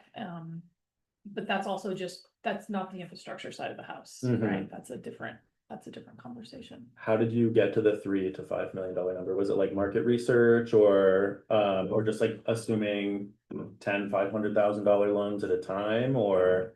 So one of the things, and I guess Dan didn't maybe explicitly say this, that the 500 we have right now with Mid-Oregon is a collateral for a line of credit. Gotcha. And so it's about a 2 to 1. And so that would allow us to then be in a larger scale of that 2 to 1 collateral. Gotcha. That makes sense. Yeah. Thank you. When I think about the infrastructure, especially kind of the program that I was kind of describing being my personal preference. As for the size of that fund, I guess what I start thinking about is the graphs that the city put together for development of ADUs. And how there's this slow growth over time as people kind of learn about the program. And that's kind of what I'm imagining would happen with a similar, you know, with an infrastructure fund. So, you know, I think it would, you know, I mean, the number that immediately came to mind to me, just kind of picking one from air that feels right for whatever that's worth, was similar, 3 to 5 million. But, you know, as it gets more popular, obviously that number would have to go up. But, you know, depending on the profile of projects picked and how the repayment goes back into funding things, you know, that there's ways to like grow that within the system, right? So, because the one thing that came to mind, because I know when we're talking about property taxes, right, the city doesn't get that whole property tax. What does the city get? 20% of that, or 21? 21 cents on the dollar but if you're going through a TIF sort of program, then the city can maintain 100% of that for a certain period of time, right? But so then if the program is set up so that, say the project takes 10 years, but the city then is able to receive 12, 15 years, so they get those additional years of that payment to grow the fund before the TIF is released for that property. You know, that's a way to, you know, like I said, if we start at that 3 to 5 million, then that program could grow to 10 million, you know, over time. Yeah, certainly. I think I see, Sarah made reference to the fact that we have seen interest rates start to cool down, but that is not the case for, right? And also not the case of commercial interest rates, right? So particularly in light of some progress made last session, I'm hopeful that we start seeing more condo development. And so that's where I see this tool being particularly potent. Yeah. And in that case, I think 5 million is kind of ground floor for projects of that scale and unfortunately at that expense. On a per unit subsidy or per project, it feels like, I understand the deed restrictions are complex, but I do think if you're accessing $500,000 or more of public resources, you gotta figure it out. Well, And it's like gotta be part of the deal.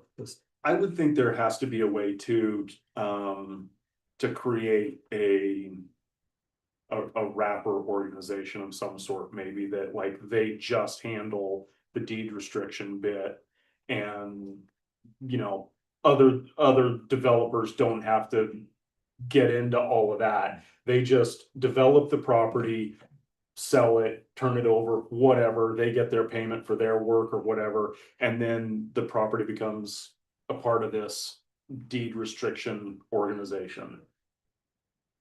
Is that similar to? Yeah, I mean, you can create a deed restriction without it being like a land lease, like you can do all of that, like where it's just a deed restriction, like an affordability covenant type thing. So, yeah, it can be simpler than But- what we do Yeah. or Rooted Homes does. Yeah. It can be a lot simpler than that. So because, correct me if I'm wrong here, I'm trying to remember previous conversations that you and I have had. The way you guys handle your deed restriction is, just to be clear, this was before we were on the committee, so. Not trying to just, anyway. Yeah, well, you were there too, but, you know, but the way it was explained to me was, in the contract, when somebody buys this house, you're guaranteeing them a certain percentage of growth over the years, and this is going to be bizarre for the city of Bend, but it has happened in the history where the property value just craters, and then the homeowner then sells the property. They're guaranteed this minimal growth of 3% or whatever it is, and you guys are left stuck with the difference, right? So we create shared equity and a resale formula that's separate from a deed restriction. So you can still create a deed restriction that requires then when that person that has bought that home to sell the home, that they have to sell it for less than 100 to somebody that's less than 120% AMI the next time around. And that's recorded and out there. So at that next sale, that's where it's going to be looked at.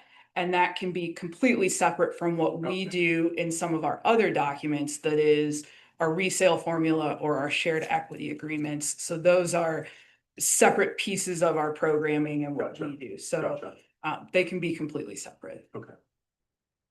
What that does do though, in that deed restriction, if you do it at 120 or 80%, whatever that is then you have to know, you have to recognize that future 120% AMI, if that's $120,000 for a family of 4 in 15 years or whatever that is, they have to, whatever they can afford in the market is what that family is going to be restricted to sell that home for. So there is somewhat of a restriction there, or whatever that family can afford to pay. So then you could theoretically write a deed restriction that says that this property can only be resold to another family within 120 AMI with such and such percentage of down payment in whatever the market. You don't even have you to know. complicate it that much, Okay. like just 120% AMI is all you would do. Okay. For 30 years or whatever, however long you put the deed restriction out there. Okay. Are there any other barriers? Like, I've heard that the deed restriction thing could be a bit of a challenge for like mom and pop developers. Like it's just feels a little overwhelming, I'm hearing, which I totally respect. Are there any other barriers that we're hearing about that could sway, I guess, looking to the developers in the room, like whether or not you would utilize this program? Like, is there anything that if the city imposed in a program would be like, we're not going to touch this with a 10-foot pole? And I'm curious about rental versus ownership. Yeah. Because I think that's part of the equation. right? Certainly. Yeah, especially given all the rental and multifamily that's coming online in our current market. I'm just curious where the people land on that. Multifamily, personally, for relatively small award, it would be challenging if there were income restrictions that came with it that would just impact our NOI and make it so it's just a loss later. It doesn't.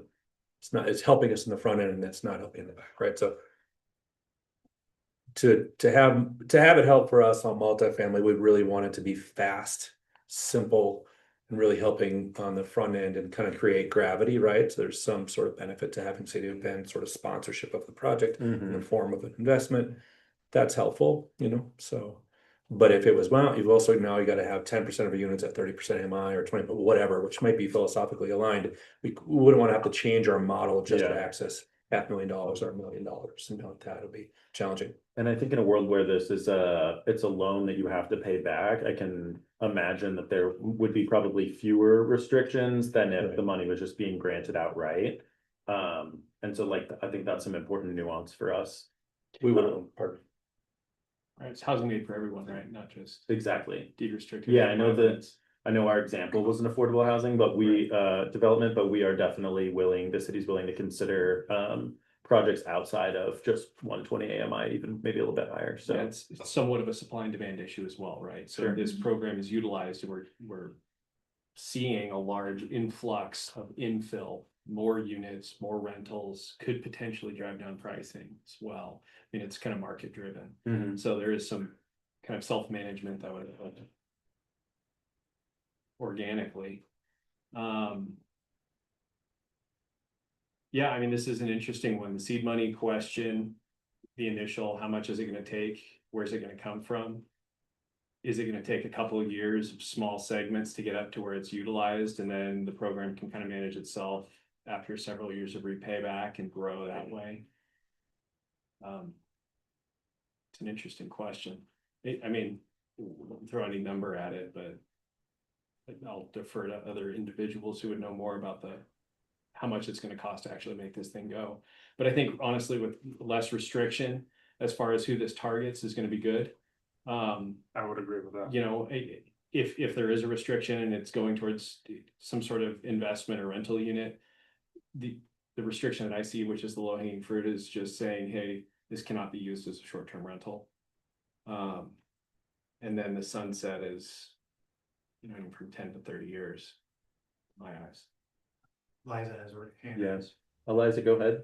Yeah, I was just thinking not really a restriction with the program itself, but maybe the city, like a certain number of the projects be for affordable housing, and have a plan for how they're going to choose projects and make sure that they do prioritize some affordable housing. Yeah, like a ratio for the fund or right. something like that. Well, and I think the other thing to look at too is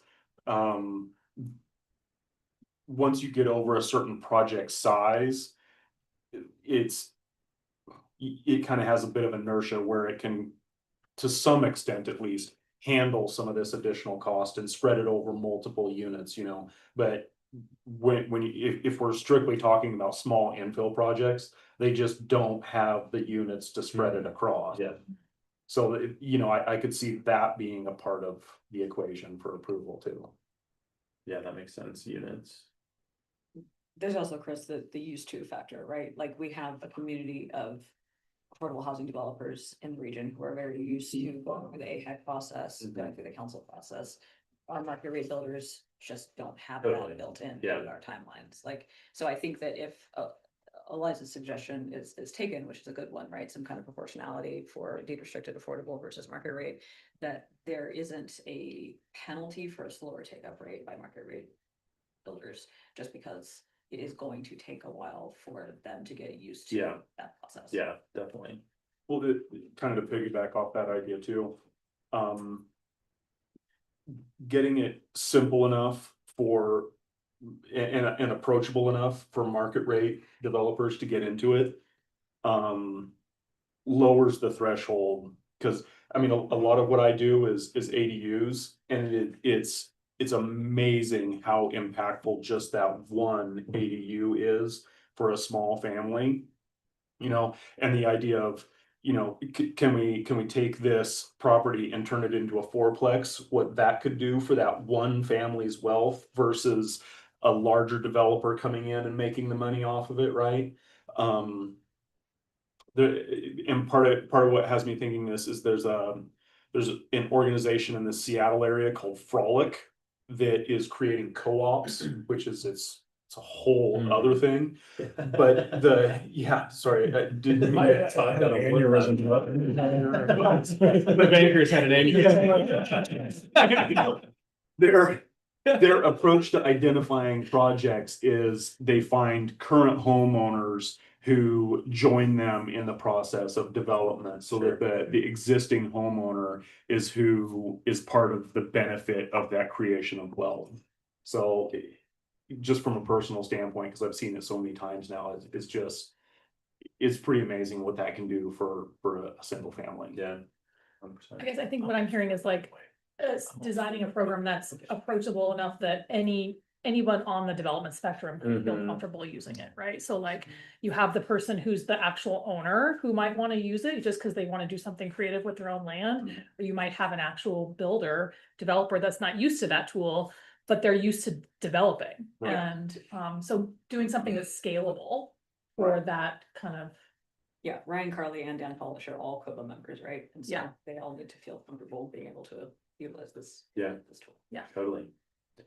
Last thing, I guess, just from the multifamily perspective, to thank make you. it, to the extent these tools have enough money to make an award Yeah. helpful, it would be, I mean, really attractive if I was doing workforce development or a market rate development, and to have it repaid at, a 5-year exit, right? Or at a refi, Give you a little at an more event time. where you're down the road, you're already planning to have proceeds, it gets paid back then.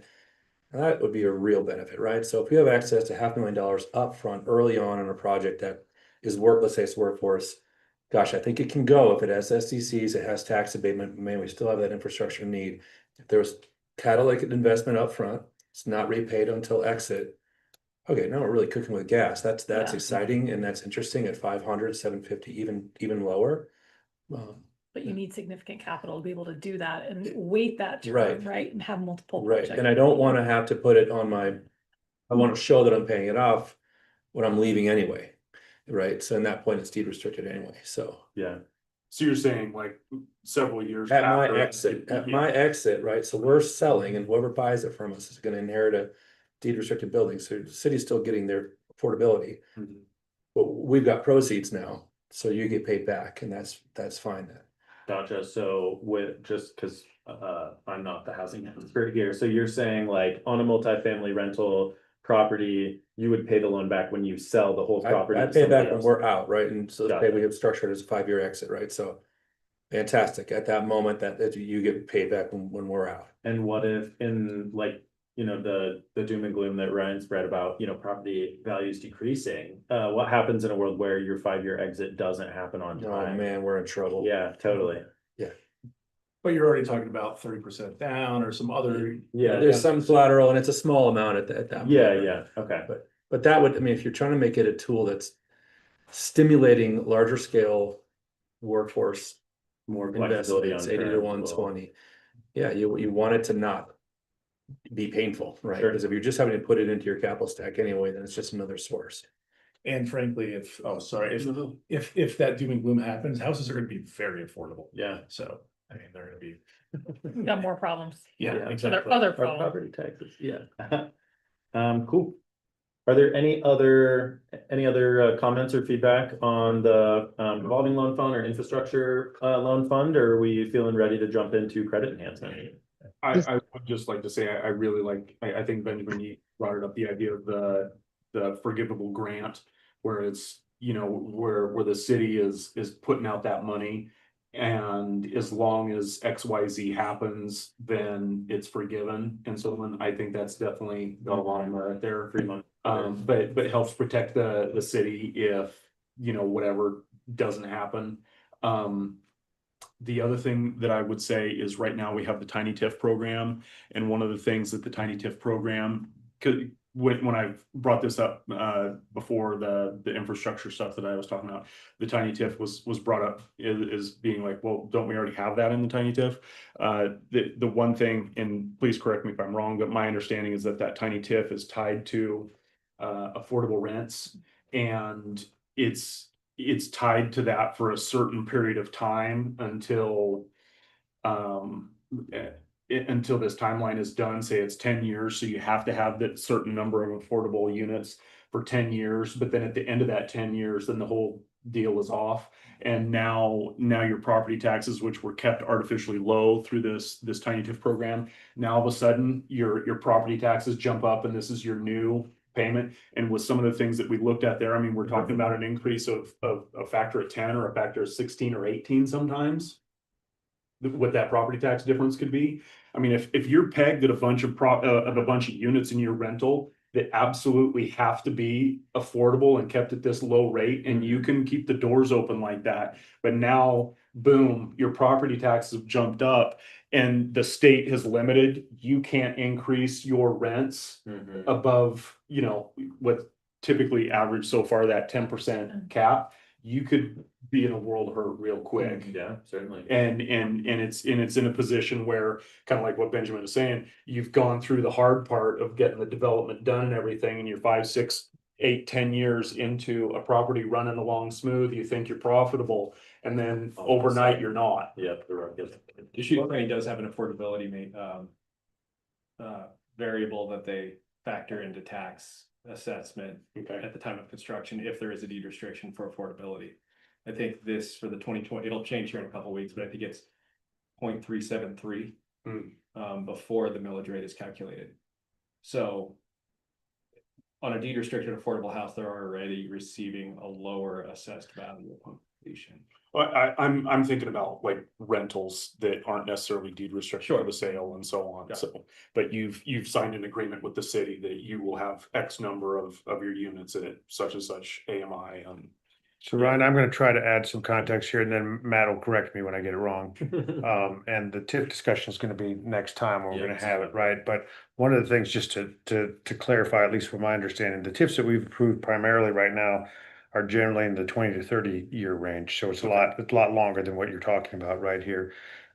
There is nothing that I'm aware of in our TIF program right now that says that a developer can't say, I'm ready to parachute out of this deal because the market will support a full market rent, and I will accept those property taxes associated with that. So at least from my perspective thus far, it's mostly because the developer wants to stay in the program, wants to get that tax exemption, that they're going to continue to do this.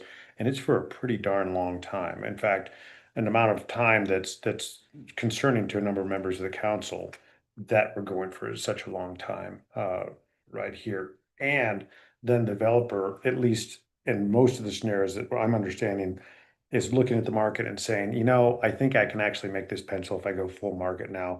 And so I will leave. And at that point, it's sort of a co-agreement that you don't get your property taxes back.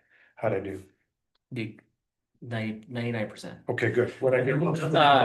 It's a rebate, so they are aware of it. So they actually have to pay their taxes first, and then we turn around and give it back. Right. So in that scenario, there's no unawareness or cliff, except the cliff is you don't get a check back. Well, I don't mean unaware, I mean. Yeah, I know what you're saying, but just for clarity, and then you're correct. So it's not deed restricted. So because it's through TIF, it has the development agreement, and that's what holds it to it. So they don't get the rebate each year that they So if they decide to opt out, we cut it off, we no longer give it. We do have the ability to claw back, and that's what's in there. So if we do feel like they only did it for 2 years and we went, hey, you know, we wanted you to do longer, we can kind of have some extra leverage there. But yeah. I guess my concern in that, not to keep beating this horse, but it's that if they can't get out of it, Yeah. the longer they can't get out of it, the bigger that hole is gonna be.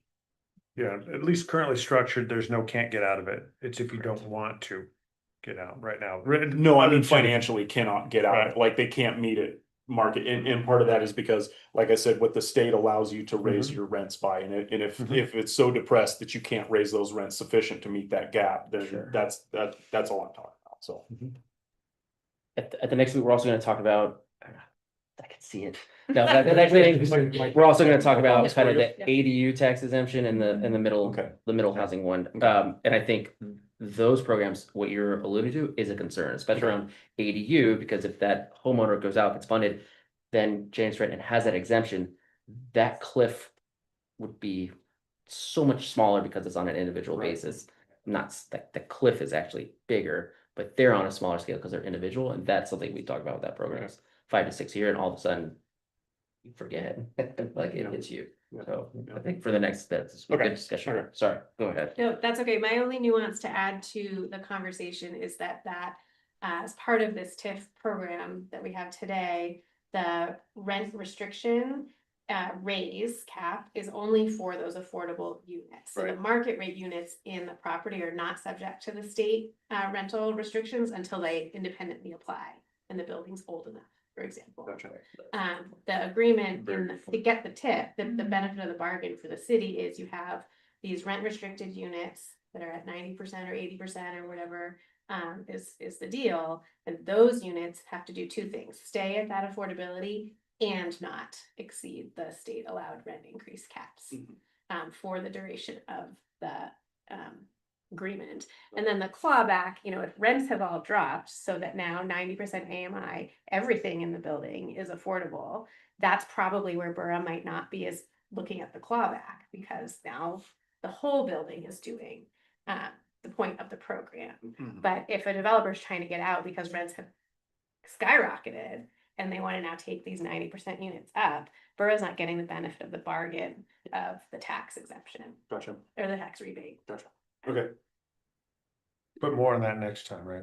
Yeah. We're already, gonna make Jonathan watch this one. Yeah. He's on. Yeah. Alrighty, are we ready to move to credit enhancement? Hey, can I make one quick comment real quick before we jump to the next one? So I'm curious, do we have, is this committee going to be asked to choose between all these programs that we're at, you know, that we're going to be discussing this month and next month? Several of these programs are going to require some sizable capital investment from the city or some hybrid approach or something. And, you know, that's finite, right? And so everybody has a wish list, but are we going to have to hone those down as part of this committee to see what we all think's the most effective? It's just a question. No, so we're kind of holding that for that prioritization discussion, but if you'd like, I can just do that kind of now and then dive in credits. Give us a sneak preview. Sneak preview, yeah. You're spot on, Keith. I think what we're looking at today, what you've seen from all the programs presented, these are all revenue generated, seed funded kind of programs. Next week, you're going to see programs that are all around tax exemption or tax increment revenue. The expectation is of these sort of programs, these 6 programs present, what do you think would be best for us to look to pursue? Should we have some funding type available? So you can think about it as if the city does have $10 million they could invest into some sort of revenue-based program of these 3, where would you maybe like to see that? So your conversation about how much to put in is great. I loved it. You're going all down the path that we were really hoping to get to. And then next week, we're going to talk about the site-specific tips. Sorry? Next month. Yeah, thank you. We're on time next week. The middle income rolling loan fund from the state, which is also a form of TIF, and then the tax exemptions for ADU and middle. We're going to look at all those. We're going to kind of, are any of those that we should either continue to focus on pursue or do something that you think would actually generate maximum number of units, or is it more of like criteria based? So who, what, where maybe that we would apply each sort of program to? So we're throwing 6 at you. I think our goal, Keith, to be more specific, 2, maybe 3 that you would like council say like, hey, if you can do these quickly, put these in play now at X amount or under X or Y criteria, let's get them going because we think that's gonna be welcomed by the market the best. Thanks. That's super. Yeah. Jumped into my mind that, you know, Oh, sorry, go ahead, Keith. oh yeah, I'm sorry. With the thing that jumped into my mind was, you know, with this revolving loan piece is like, okay, well, you're going to have X amount of people that could have either a very inexpensive grant amount, or you could have a single property that could have a huge one. And how do you choose? You know, who makes that choice, right? And who gets it first? So those are the things that I was thinking about. Thanks. I was just gonna say that if you're a big city follower or a big city nerd, you might remember the citywide transportation advisory committee that led to a funding plan in our transportation system plan, and they went through a very similar exercise of what are the funding tools available for transportation, and they came up with kind of a plan, right? A prioritization exercise. These ones are a lot of administrative effort, little financial return, or big financial return, but different legal hurdles. So they went through kind of this and came up with a similar conversation and came up with kind of a prioritized list of this would be good for this. Maybe we have to combine the tools if we have these other goals. And so kind of a similar prioritization exercise and kind of a result for you is, you know, to your point, Keith, we think this tool really good if you have one really big project that you can support. This tool might be better for supporting a number of these types of smaller projects. And so these are kind of how we've weighed these tools out and what we see as like the smaller rocks with the biggest bang for the buck, or maybe the bigger rock that has an even bigger bang. And I was gonna wait till the end, but I think this is where the conversation is here now. From the council's perspective, one of the concerns about this committee was that it was gonna take a really long time to get some answers, to get some really good products from us, and we want to go now. So I think the sense of the council, that if I can relay that, is we really want some quick hits as quick as you can give us to us, and that is not this meeting, not the next one, but after that next one, you're gonna come to council and you're gonna tell us, hopefully, a couple of those options. So there's a real high interest in hitting a couple of them, like, you know, by the end of this year. Yep. Type thing and moving out. So that's what we're really looking for. So we're asking a lot, I know, but we really want to get moving on some. Is there any sense of the investment available? Because it's kind of Hunger Games between these programs. But you know, you might think, well, shoot, you know, 4 here, 2 there, might split 10 between 3 rather than 10 just in one, right? So I mean, how do we, without having a sense of the parameters, I mean. I Well- think we're gonna be looking for a handful right now, and at the end of this whole process, we'll probably look for the rest of the basket for us to give us the full menu. But for right now, we're saying, what are our best high return that are gonna drive the market right now? And then we can flesh out the rest as we go forward, because there's a lot of expertise in the room. As the architect, I would also have to say, I think we need to think about what sort of built environment we want for our city. Mhm. And that needs to be a part of the conversation as well. For sure. And that's a multifactorial conversation that we're having on the council right now. We're just talking about how can you help us with the housing part. So. Not to further complicate, but are we gonna take like an overlay of where ONA dictates what we're producing and like lay that over what these tools could yield? Yes, we can do that. We've got various forms of the ONA map and what we've been doing that we've been presenting. So we can definitely for the next meeting, part of the material show what we've incentivized so far under the programs we have, what we've seen in the permit queue. It's obviously tough when it's market rate because we kind of just go out to our third-party sources and trust that what they're posting is where that is. But we have a general idea of those kind of 5 categories where things are.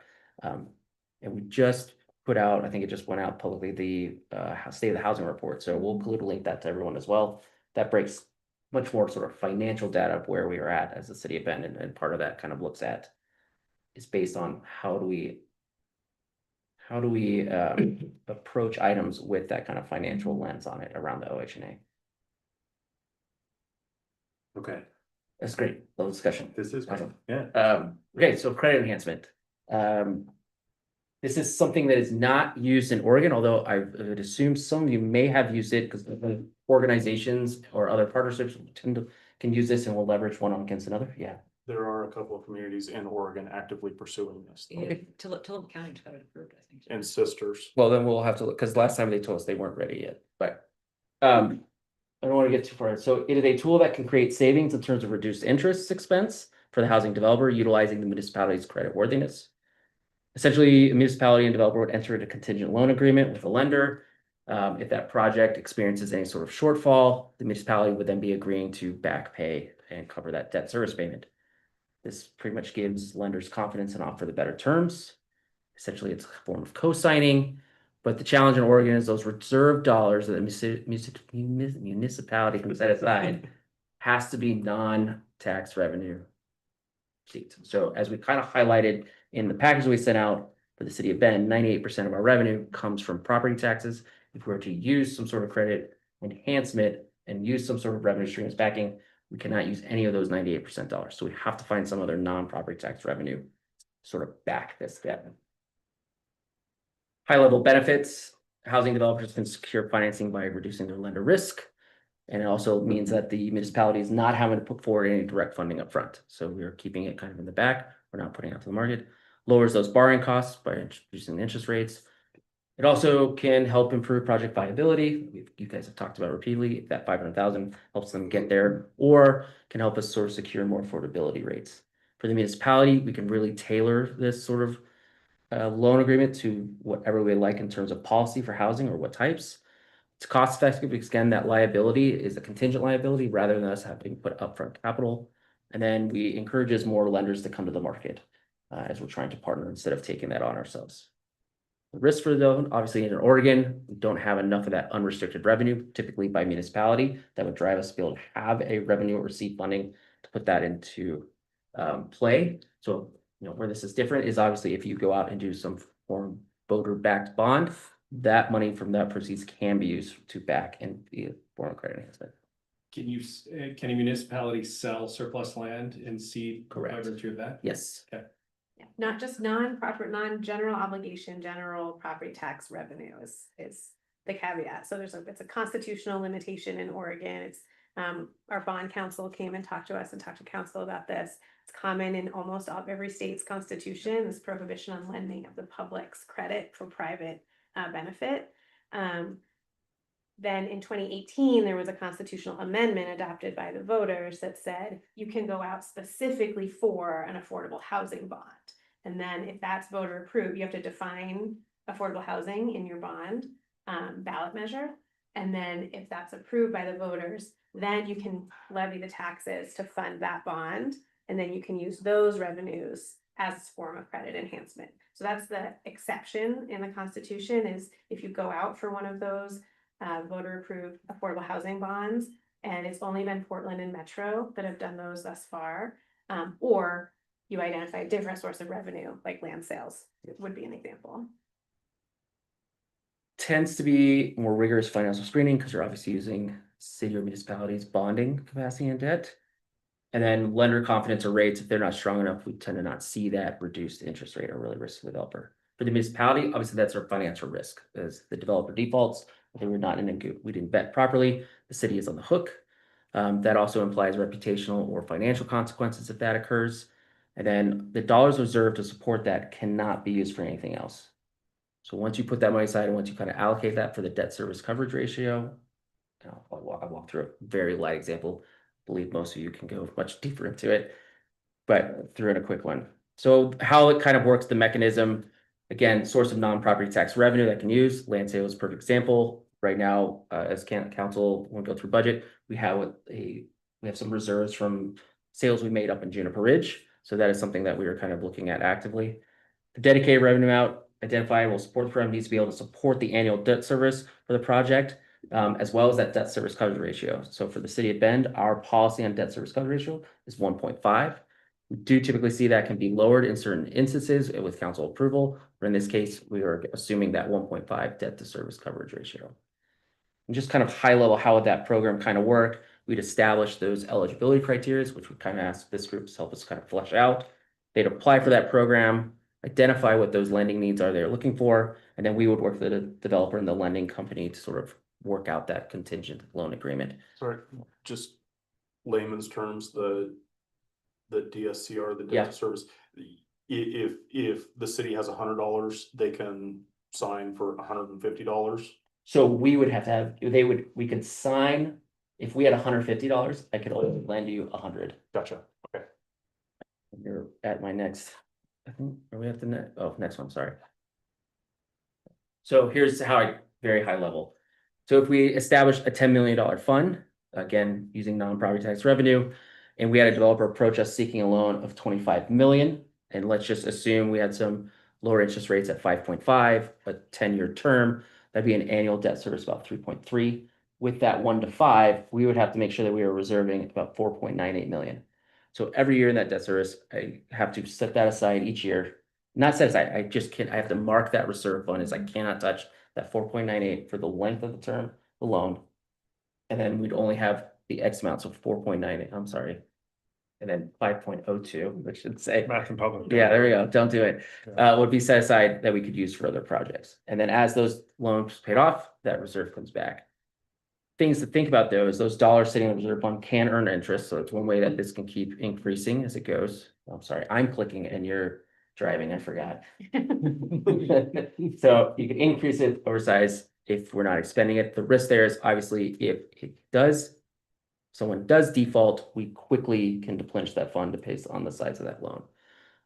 We see TIF districts, we pretty much already really do this with TIF, and we see other areas do this with TIF, where essentially they go out and bond against their TIF revenue, and then they offer lower interest rates to a developer to kind of do that. So while we aren't actively doing that, we do more development assistance and rebate. It is an option that we can use with tax increment finance, and something we see all over the Midwest and the South who implement TIF in that kind of way. And then I think my last one was just, you guys have already been kind of touching on these, but I was really kind of thinking where in the sort of lending timeline would this really be more applicable? Shorter term, longer term? The shorter term, like a construction loan, are we going full stabilization, or are we getting into full authorization that you were kind of touching on earlier? And then again, the who, what, when, or where, what type of housing, what kind of that criteria we would want to look at, and then if it should be applied to geographic areas or not. We already use TIF, so we don't really need to create this program to do it. It's just something we could authorize in our TIF districts to look at doing. And then again, how much funding would we need to put aside? So you tapped on the land sale. I kind of said we've been looking at that. And I kind of gave a simple 10 million is sort of like our ceiling.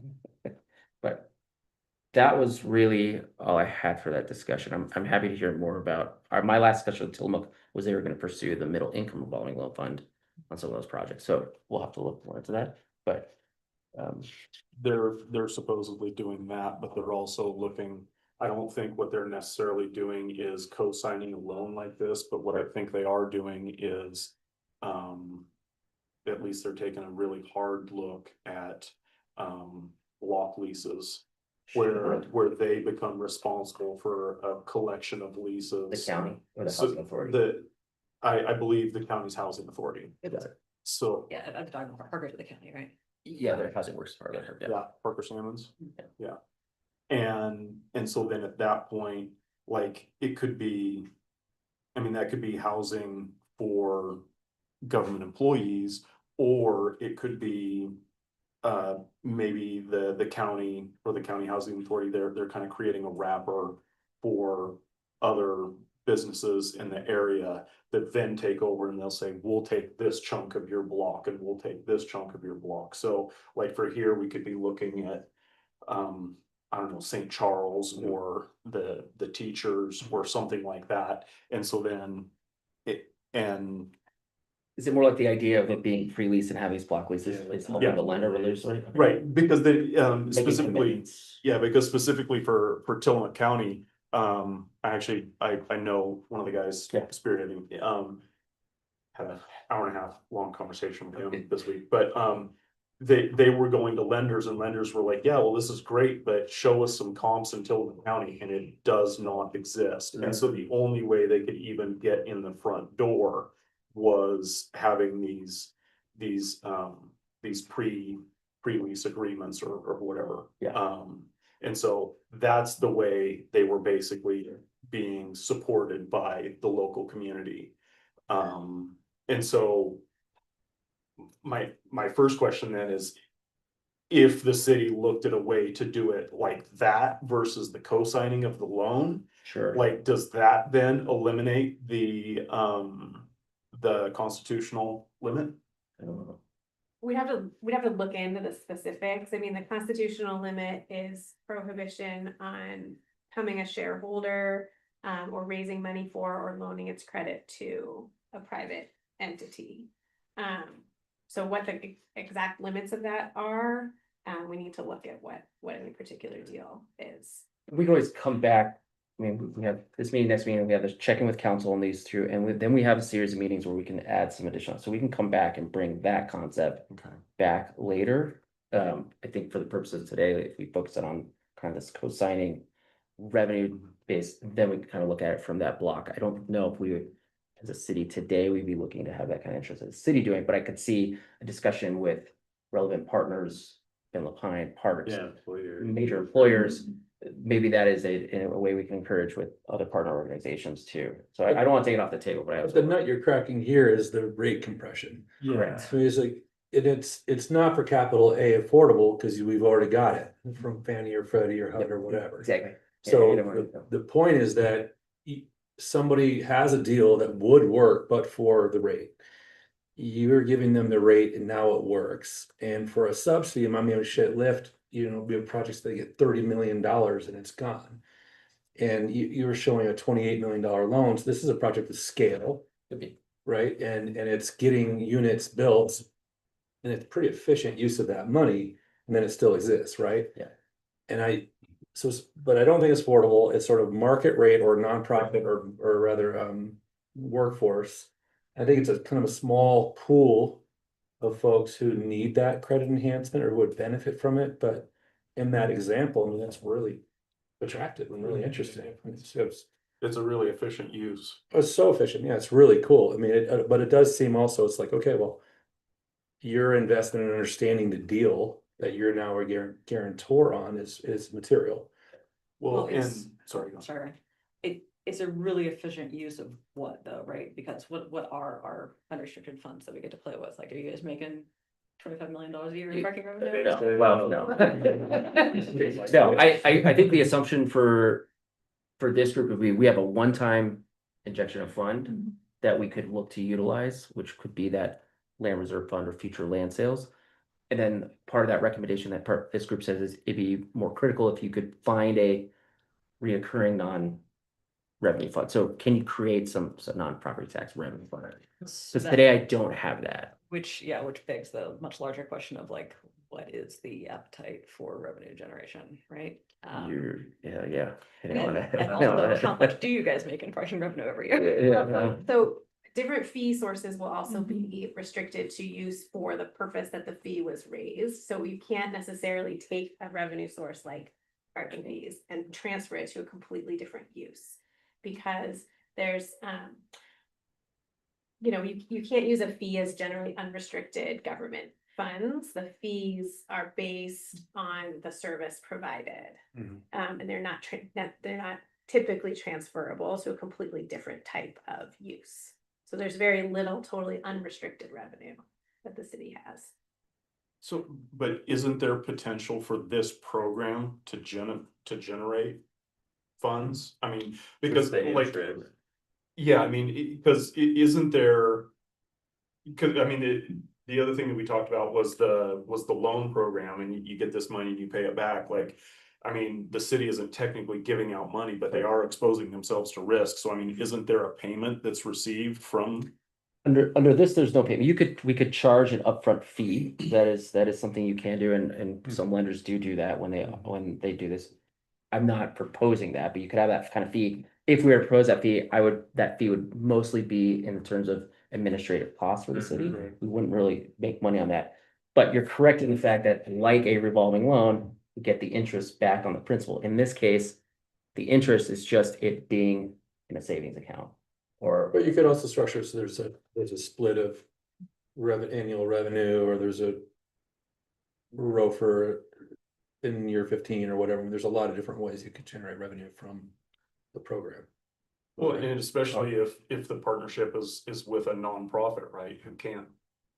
Because then, I mean, theoretically, at that point, what is the I mean, the nonprofit is hopefully bringing in slightly more money than they have to spend every year.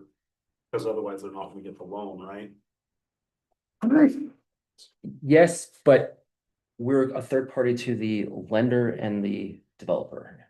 We're not a direct, so we're just lending our. It's a guarantor. Thank you. Yeah. Right, but I guess my point is, because of the risk of being that guarantor. Like, I would assume there would be a way to receive, like you said, a portion at least of the annual return. I'd be interested if you want to walk through it. You were kind of explaining a little more like how that might work, because Well, I would assume there'd be a partnership agreement and then waterfall that you'd be a party to it, and maybe you could, I don't know. Counsel. No, Would you be a this special limited Yeah. partner? Would you be an administrative partner? Would you be, there'd be some sort of a blah, blah, blah, blah, blah, of legalese, but there'd be some mechanism for you to get some portion of proceeds, I would imagine. The question is, are there gonna be proceeds, right? So affordable housing or workforce housing, it always looks one way in a pro forma and then another way 4 or 5 years later, so. good. And I would play devil's advocate. Does that mean we're in the deal longer? So is it better for us on a risk standpoint to be in the deal longer or be in the deal shorter? And I'd say if it's under the simple scenario I gave, I only have a one-time, I don't have a reliable annual revenue stream. Right. If there's a default, I am 2 years away from Right. Up Creek kind of thing. You're offering credit enhancement for like construction funds, which would drive down potentially other financing costs. It can make the deal pencil. Money would come back quicker because they would do a takeout loan upon completion if they're transferring to a nonprofit or to privately held LLC. All you're doing is driving down the costs of the development and earning interest on it sitting there as a reserve. I think just to give you some council perspective on this, I think the efficiency of the dollar is probably something that you want to consider in terms of how you're conveying that, and you've talked about that. Matt's talked about potential, do we have some land sale reserves? I mean, a politically fraught discussion that we can have on the council level would be some kind of a housing bond. That would probably be a real uphill battle, but however, that could also be a source for funds. And then the question would be, where would you get the most multiplier of those dollars here? Do you get a pretty large multiplier for an amount of cash guaranteed in terms of this compared to the sale versus just straight up, in a revolving fund of some type that's funded through a bond like that? So I encourage you to mull that over in terms of the efficiency of the dollars that are committed, however they're committed from whatever source. And leave the source, I think, discussion from us. I think 10 million is not a bad place to kind of set yourself, but then think about maximum benefit for each one of those dollars in terms of what you can convey back to us. One of the other people I talked to this week was Brian Olin with Raymond James. And he stepped me through like a handful of different scenarios. And one of the scenarios was this yearly payment based on a percentage of the profits. The other thing that he had mentioned is a setup where the city ends up becoming the owner of the property on the back end once it's fully paid off.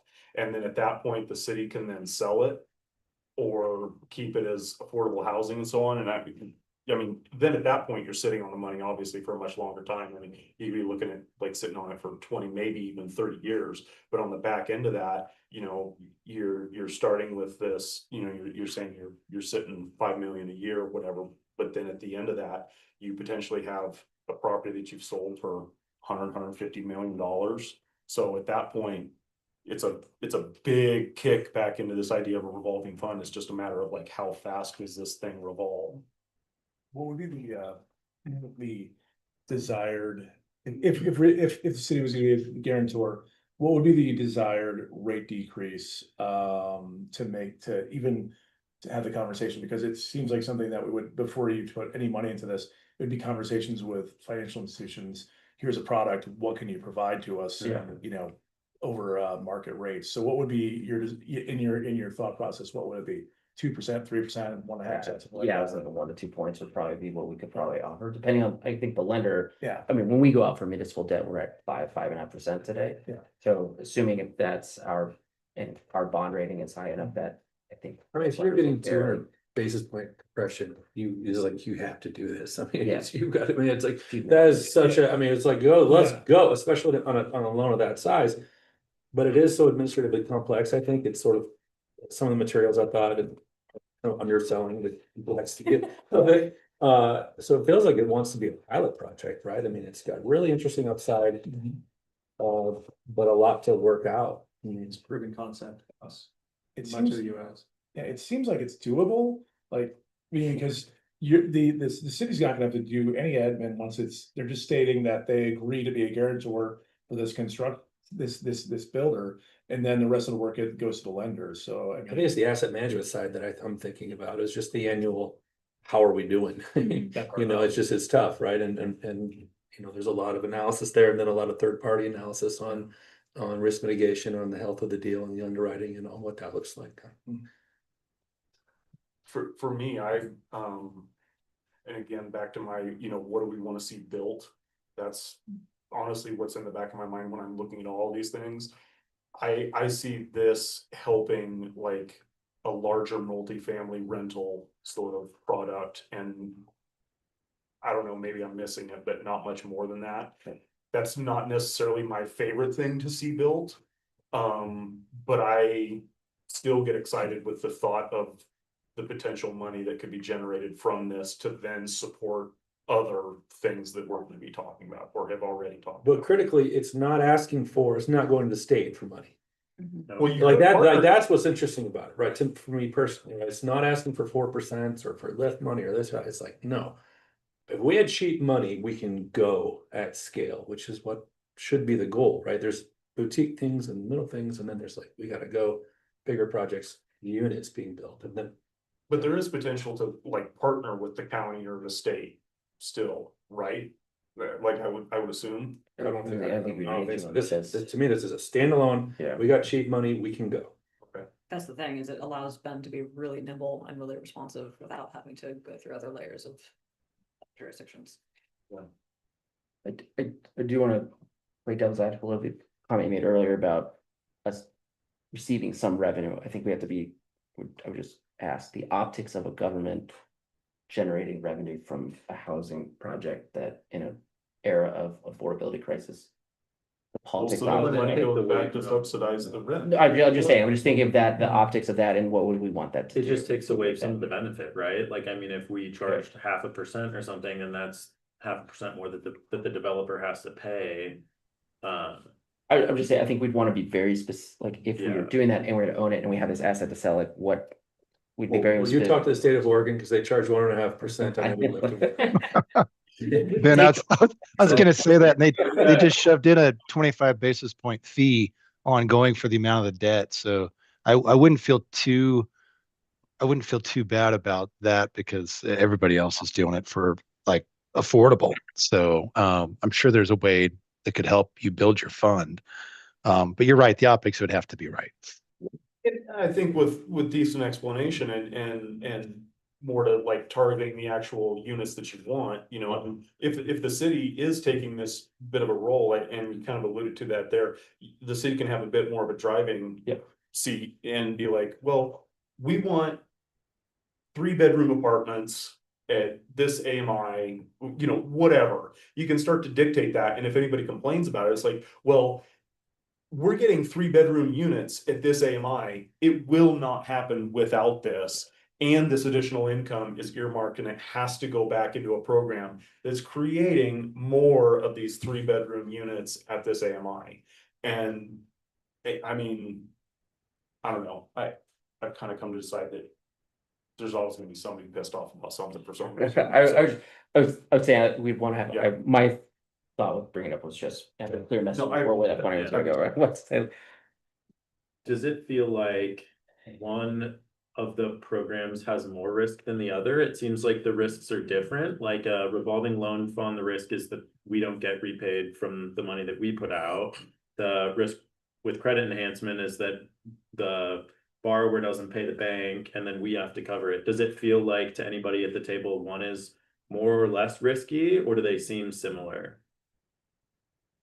I feel like we can't really talk about risk unless we are also comparing what the reward is, right? And Sure. as Councilor Platt mentioned, the multiplier effect of this yields a greater reward in the reward column. We feel like credit enhancement has more reward than revolving loan fund. I think your dollar's going further, yeah. And especially, I mean, we're talking a revolving loan fund paying back 3%. And that's nothing. You know, this has the potential for it way more than that. As far as the risk is concerned, I mean, what we've kind of talked about this at this point, the revolving credit is almost exclusively for a construction loan. And I don't know, again, being an architect, I'm exposed to all the stuff at the front end and not necessarily once a project is done. But from my point of view, almost all of the risk is in the front end because there are so many hurdles that can trip you up. And for the city to give out a loan to like buy a piece of property that, I mean, that's at the very front end of things, and that exposes you to a lot of risk through the whole thing. But if your credit enhancement comes in at a later point, especially once a project has been established, and again, in my mind is multifamily rental housing. If you're coming in at the point where it's like at 80% occupancy or something, like every client I've ever had that talks about anything, they just huge sigh of relief as soon as they get the final certificate of occupancy. But then to have 80% of your place rented out, like that's pretty damn safe to me. But it depends on how you write up the loan and where the city agrees to step in. This kind of scalpel and hammer, like the revolving loan, it feels like there's more that can access it on smaller scale, smaller sites, more boutique projects that are really interesting, using lots that will just sit there for years otherwise. Whereas the credit enhancement is for a large multifamily, 30, 40, $50 million development for multifamily. So I mean, it feels like they're apples and oranges, like they're not good comps for each other. They're both worthy. Well, I think we need both. Well, that's where I think we need to like know what are the housing types we need, right? And that's where you can maybe identify some priority. Sure. Well, Sarah, let me then offer perspective. Up to this point, I've been trying to convey the council's broad opinion on this, and I think at least my best read. Now I'm going to tell you my opinion on this. The incentivized housing units that we have over 5 year for the Oregon Housing Needs Analysis right now. If we take all of the affordable housing units that we've incentivized along with those through the TIF program, and we put those all in a big stack, and Matt, you're going to correct me if and when I get this wrong. But right now, it looks like we've built a very nice looking stack in the 80 to 120 AMI in terms of what we need for the Oregon Housing Needs Analysis in 5 years. So that looks pretty good, looks pretty tight right now. The part that I personally am much more concerned is all of those empty columns below 80% that exist right there. We've done very little over what we've incentivized. And so me personally, what I'm most concerned about is, and I'm hearing a lot of market rate, and I respect that, and I know that really helps the broad market. But for me personally, sitting on my council seat is, how do I get some more of those columns filled in the next 5 years below 80%? Because we're just not making any headway right now. Matt, what did I get wrong? No, you're okay. Trying to find the Slide of the ocean that shows it. that John Yeah, put we're together. working on providing it. Yeah, so when I saw that, I was like, wow, okay, we really have made some great progress there, assuming everything goes. That's all, committed projects right now. But man, we got a big gap, and we've always had a big gap, below 80%.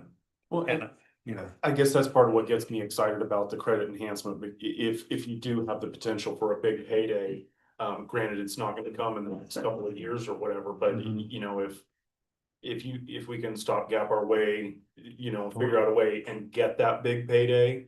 And then that can come in and hit that 80 and below. At the 10-year point or something like that. If we're not gonna fix it all at once, I'm just saying, we're doing great Right. right now. Does There it that is. show you in those numbers rental versus ownership?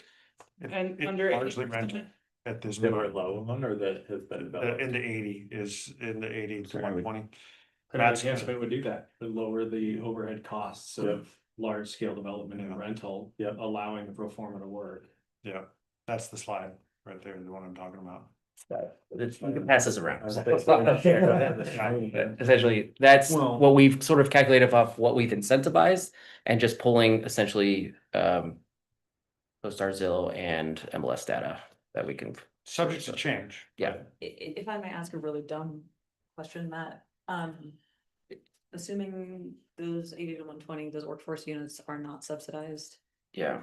how do you know they're gonna be affordable at 80 to 120 when they're out of the ground? That's what we don't, and that's the challenge. That's the challenge of this is if it's not through some sort of incentive that the city has, we're basically basing it off of the geographic location, the type of unit, and sort of putting in there. So I'm not. This is not 100, but I think what you can see is, as Council Cloud alluded to, in one area we seem to be doing actually relatively well right now.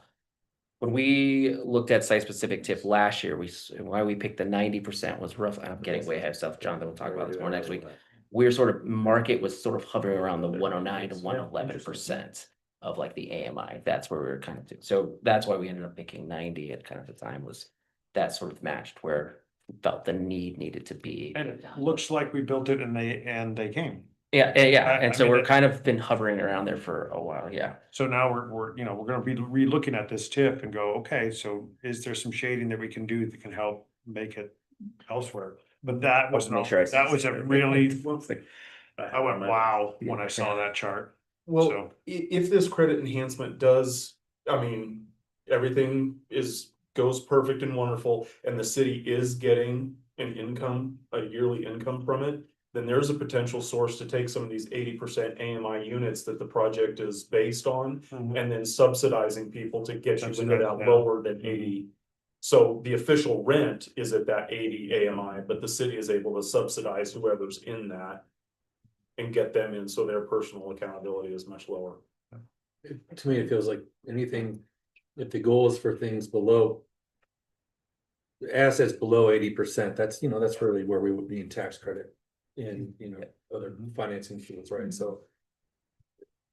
If the city doesn't want to be creating a lift program or, this sort of massive investments in it, then 80 to 100, kind of what you're doing and what you're talking about, and 80 to 120, like that is the sweet spot. That's where you can create units that otherwise wouldn't be created. But below that, it takes just massive investment. And so then from my mind, it's like, how do we find a pocket in these various programs to start building a fund? Because, the typical is, let's put an additional fund on all developments to support a affordable housing fund, but then what that effectively does is make all development more expensive, meaning we've just made the pool of people needing affordable housing larger, So if we can create a fund that doesn't put the cost on the backs of all other development in some way, then awesome. So back to the potential income coming from a credit enhancement sort of program, or, what I was talking about with increasing the property values in a TIF sort of model, funding some things, and then holding onto that TIF longer than what it takes to pay it back to grow a fund that way. Yeah, the issue with TIF is you can only spend the money within the boundary of the TIF. So I wouldn't necessarily hold on and create it and past its useful life, because I couldn't actually spend that money anywhere else. I can only spend it on the site, the boundary that's within it. Well, but if you say the boundary for that TIF is 15 years, and then the cost is Physical, geographical boundary. I see, okay. So that's why, so that's how it's kind of set up as a rebate. So it's a direct one-to-one relationship in the site specific TIF. I see where you're going with it. Okay. Other states allow that. Unfortunately, Oregon does not. But that unrestricted revenue discussion then can be then distributed elsewhere, but that's kind of where we're getting at today, is how do we identify that? Well, I think we need to make another committee to recommend. After this one's over, sure. Phase 2. How much does the city have in available funds from land sales for potential seed money? What do I want to say? I mean, it's in the budget, so I guess. Yeah, I guess it's in the budget, yeah. Yeah, so we have in the Juniper Ridge Land Sale Reserve Fund, which is from the last about 5 years of us selling land, there's about $10 million sitting in there. I wonder where your $10 million number came from. Sam's reminds me I've spent it about 5 times over, but it is still there. It's still there. But that's kind of of the non-property tax revenue, that is the most significant fund we have today. Recognize that the council has a lot of thoughts about some of that money. Yeah, It needs, sure. right, a lot of needs. Well, in his model, he's only using 5 million, so. Could you tie, as it relates to, priorities and the priorities to have action on the credit enhancement, could you make a applicant or developer demonstrate that they can close within a certain time period with this product in hand, so that there's some sort of date certainty? Yes.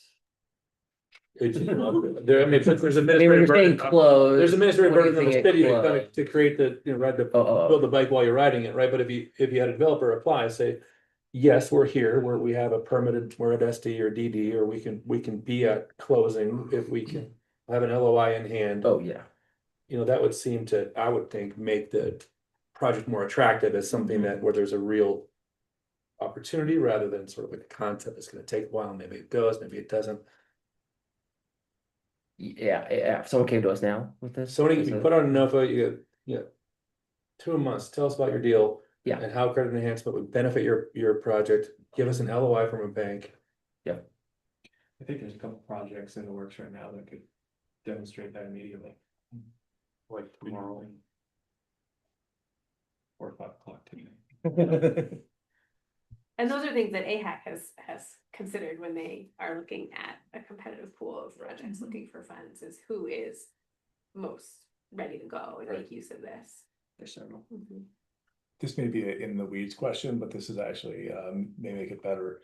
No, I saw a debt service coverage ratio of 1.5. That's not an issue. Most of the time I've seen, construction loans do interest only. Yeah. Are we looking at principal and interest, or interest only to do those? I think we would be open to evaluating both. I think Because we get to use a lot more of that money if we do interest only. That's why. that's what I mean. Make way more sense. And that's kind of what I was putting up there, is like, which stage would we really, ideally, would this actually maximize the most? And to me, I was thinking interest only on construction. Yeah. Carrying it That's what I'm firm, saying. and As soon then as I saw it, you just, no one touched, there's no money moving, it's just sort of item that's sort of floating. And If I was a developer, I would want the firm too, or both. Right. It's like, that's And the right, risk for us on the perm is the length of time of carrying that. but that should be non-recourse, maybe, question mark. I'm trying to think of what income or who the lender is. I mean, there's a lot of questions. yeah. If you could drop the rate, yeah, I mean, that'd be fantastic. I just want to acknowledge we have 15 minutes Sorry. left. We've killed 3 hours. Probably should look at, like, if we want to go the perm route, we should probably, like, I would love whoever wants to talk about that more, but because obviously then at that point you have a completed project that has value to the lender, whereas. But I want construction to perm. And that's what makes my deal go. I'm underwriting lower construction rate with a collar, great. It's a 20-month construction, the 8-month lease up. So that just saved me $1.5 million on my interest reserve or whatever. Great. And then on perm, I want the same thing, right? I want a 5.25 instead of 6.5. Yeah. And that's gonna give me another $5, $6, $7, $8 million in borrowing power, right? So I want both for it to really work.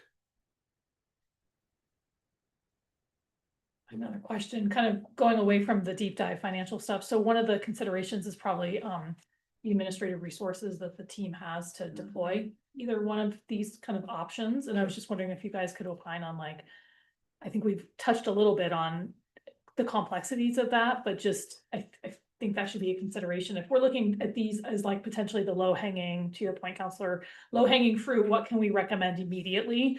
Like what are the administrative challenges from a staff perspective on spooling either one of these up and maintaining it over time? Yeah, I think there's the discussion of compliance earlier. Obviously, any city dollars that go into this that has a deed restriction or anything like compliance, that falls on the city staff and administrator for the length of that time. So those type of programs have that sort of extra layer.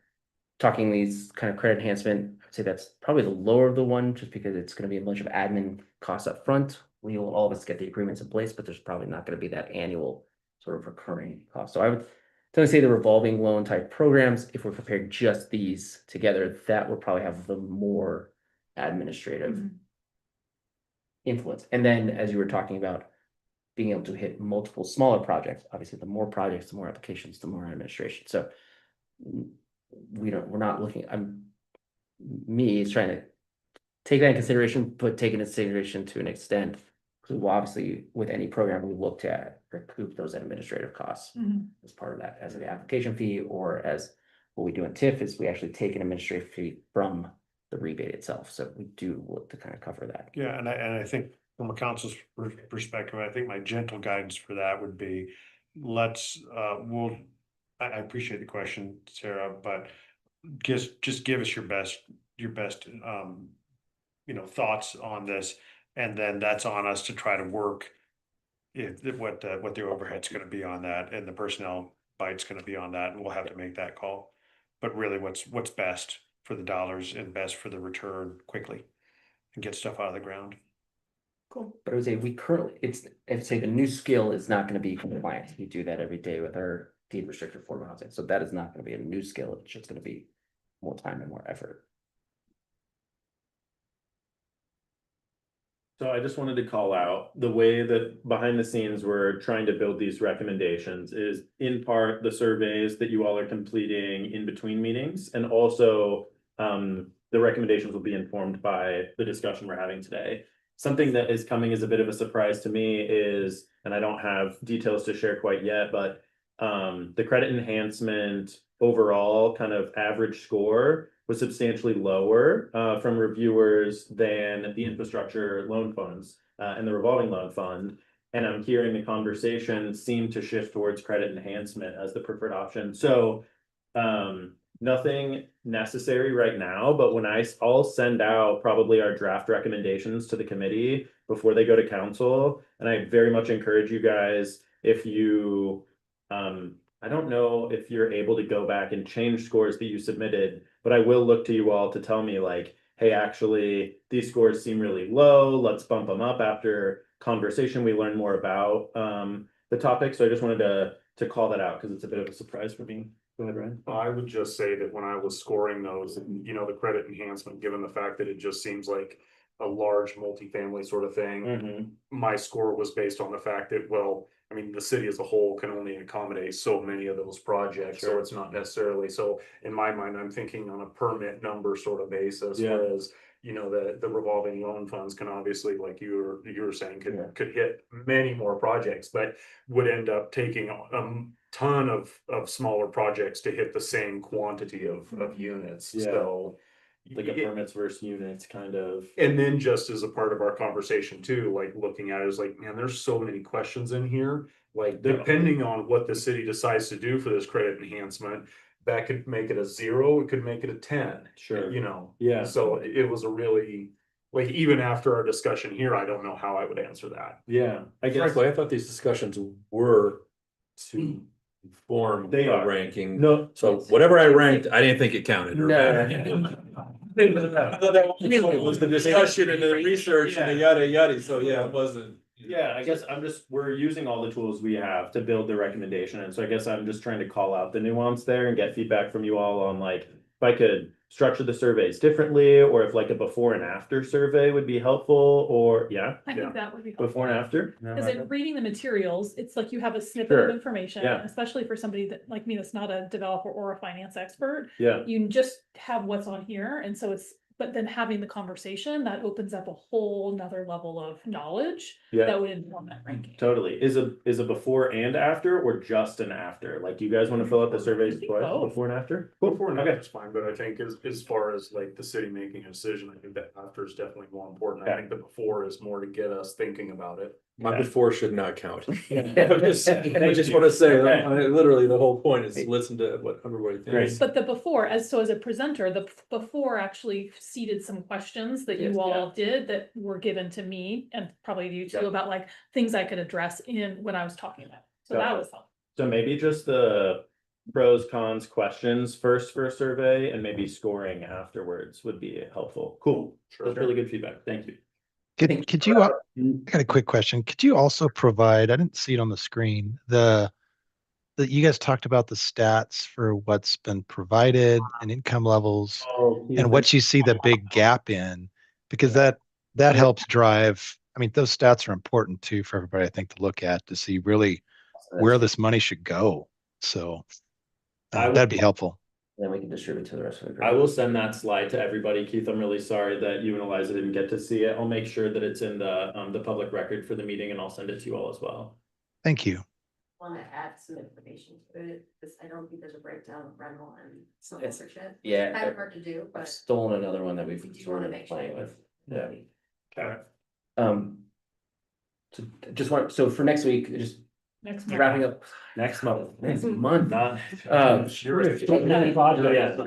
brain obviously works. We're gonna go review the other three, and at the end of that discussion, we're gonna have the discussion around the kind of price. So we won't really necessarily have a before and after to review some of the tax increment discussion.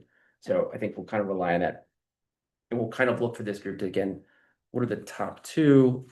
And I think going back to your point, it'd be nice to know what are some assumptions that you would like to be made or have to be made in order for you to derive why you made your decision. I think that's important to note. So again, I think, and then we're gonna package it up and go to council and basically say like, here's what the group has said is quick hits. However, maybe you want to keep revisiting topics to having the bigger plan that we bring back next summer. Council has, this is the next 5-year work plan for funding. One of the things I was thinking might be helpful in the meantime is for all of us to take these concepts and these conversations we've had like out to our networks. So like as you're talking to potential clients that you have in the that have deals, like would this be helpful? Would this not be helpful? Which would you like more? Because that I think can also help inform that late stage prioritization too. Certainly. Can we share feedback in written form with you? Please. And relays it out? Yeah, looking to staff, that's not a problem. How exactly does the quorum rule work with our reaching out to various people? Because, you know, for some of these more complicated things, there's only a couple of people that. Here, as long as they're not here, you're okay to talk to. No, I mean, like, specifically speaking, you know, talking, what's his name? Brian Olin. Yeah. You know, I mean, there's not a lot of people that have his expertise, Sure. right? And so, I mean, obviously we want to try and keep those conversations cul-de-sacs, but, you know. If you Yeah, had more- so the cul-de-sac is a good analogy. So there is an issue with what's called a serial meeting and including a meeting with an intermediary. So if 3 of you talked to me and then I said to 3 more, these 3 folks told me this, what do you guys think? Serial meeting, that's a problem. But if each of you individually are going and talking to one person and it's a one-to-one conversation, and that person is relaying information between a quorum, that's generally acceptable, right? We're just trying to keep the information that the body is considering and the discussion of the body happening here with a quorum, right? And not really have, so when you're having those conversations, it's bringing back you're bringing back that information to the body to discuss here. Yeah.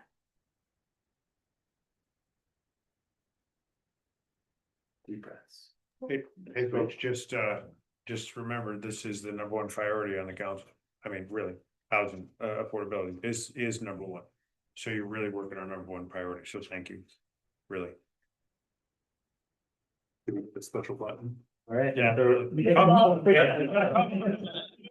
And I just wanted to call out really quick for folks, the next meeting, November 13th, it's not gonna be here. It's gonna be at our new Public Works campus. I have not yet been there, so I can't tell you where to park quite yet, but once I figure it out, I will send another email reminder. It's being paved right now, there's probably. Yeah. We'll be So there. I will reach out, but we'll be meeting at our new fancy Public Works campus next meeting. Yeah, thank you all. Thanks, everybody. That sign gonna be all right to? Yeah, it's, Okay. we've been kind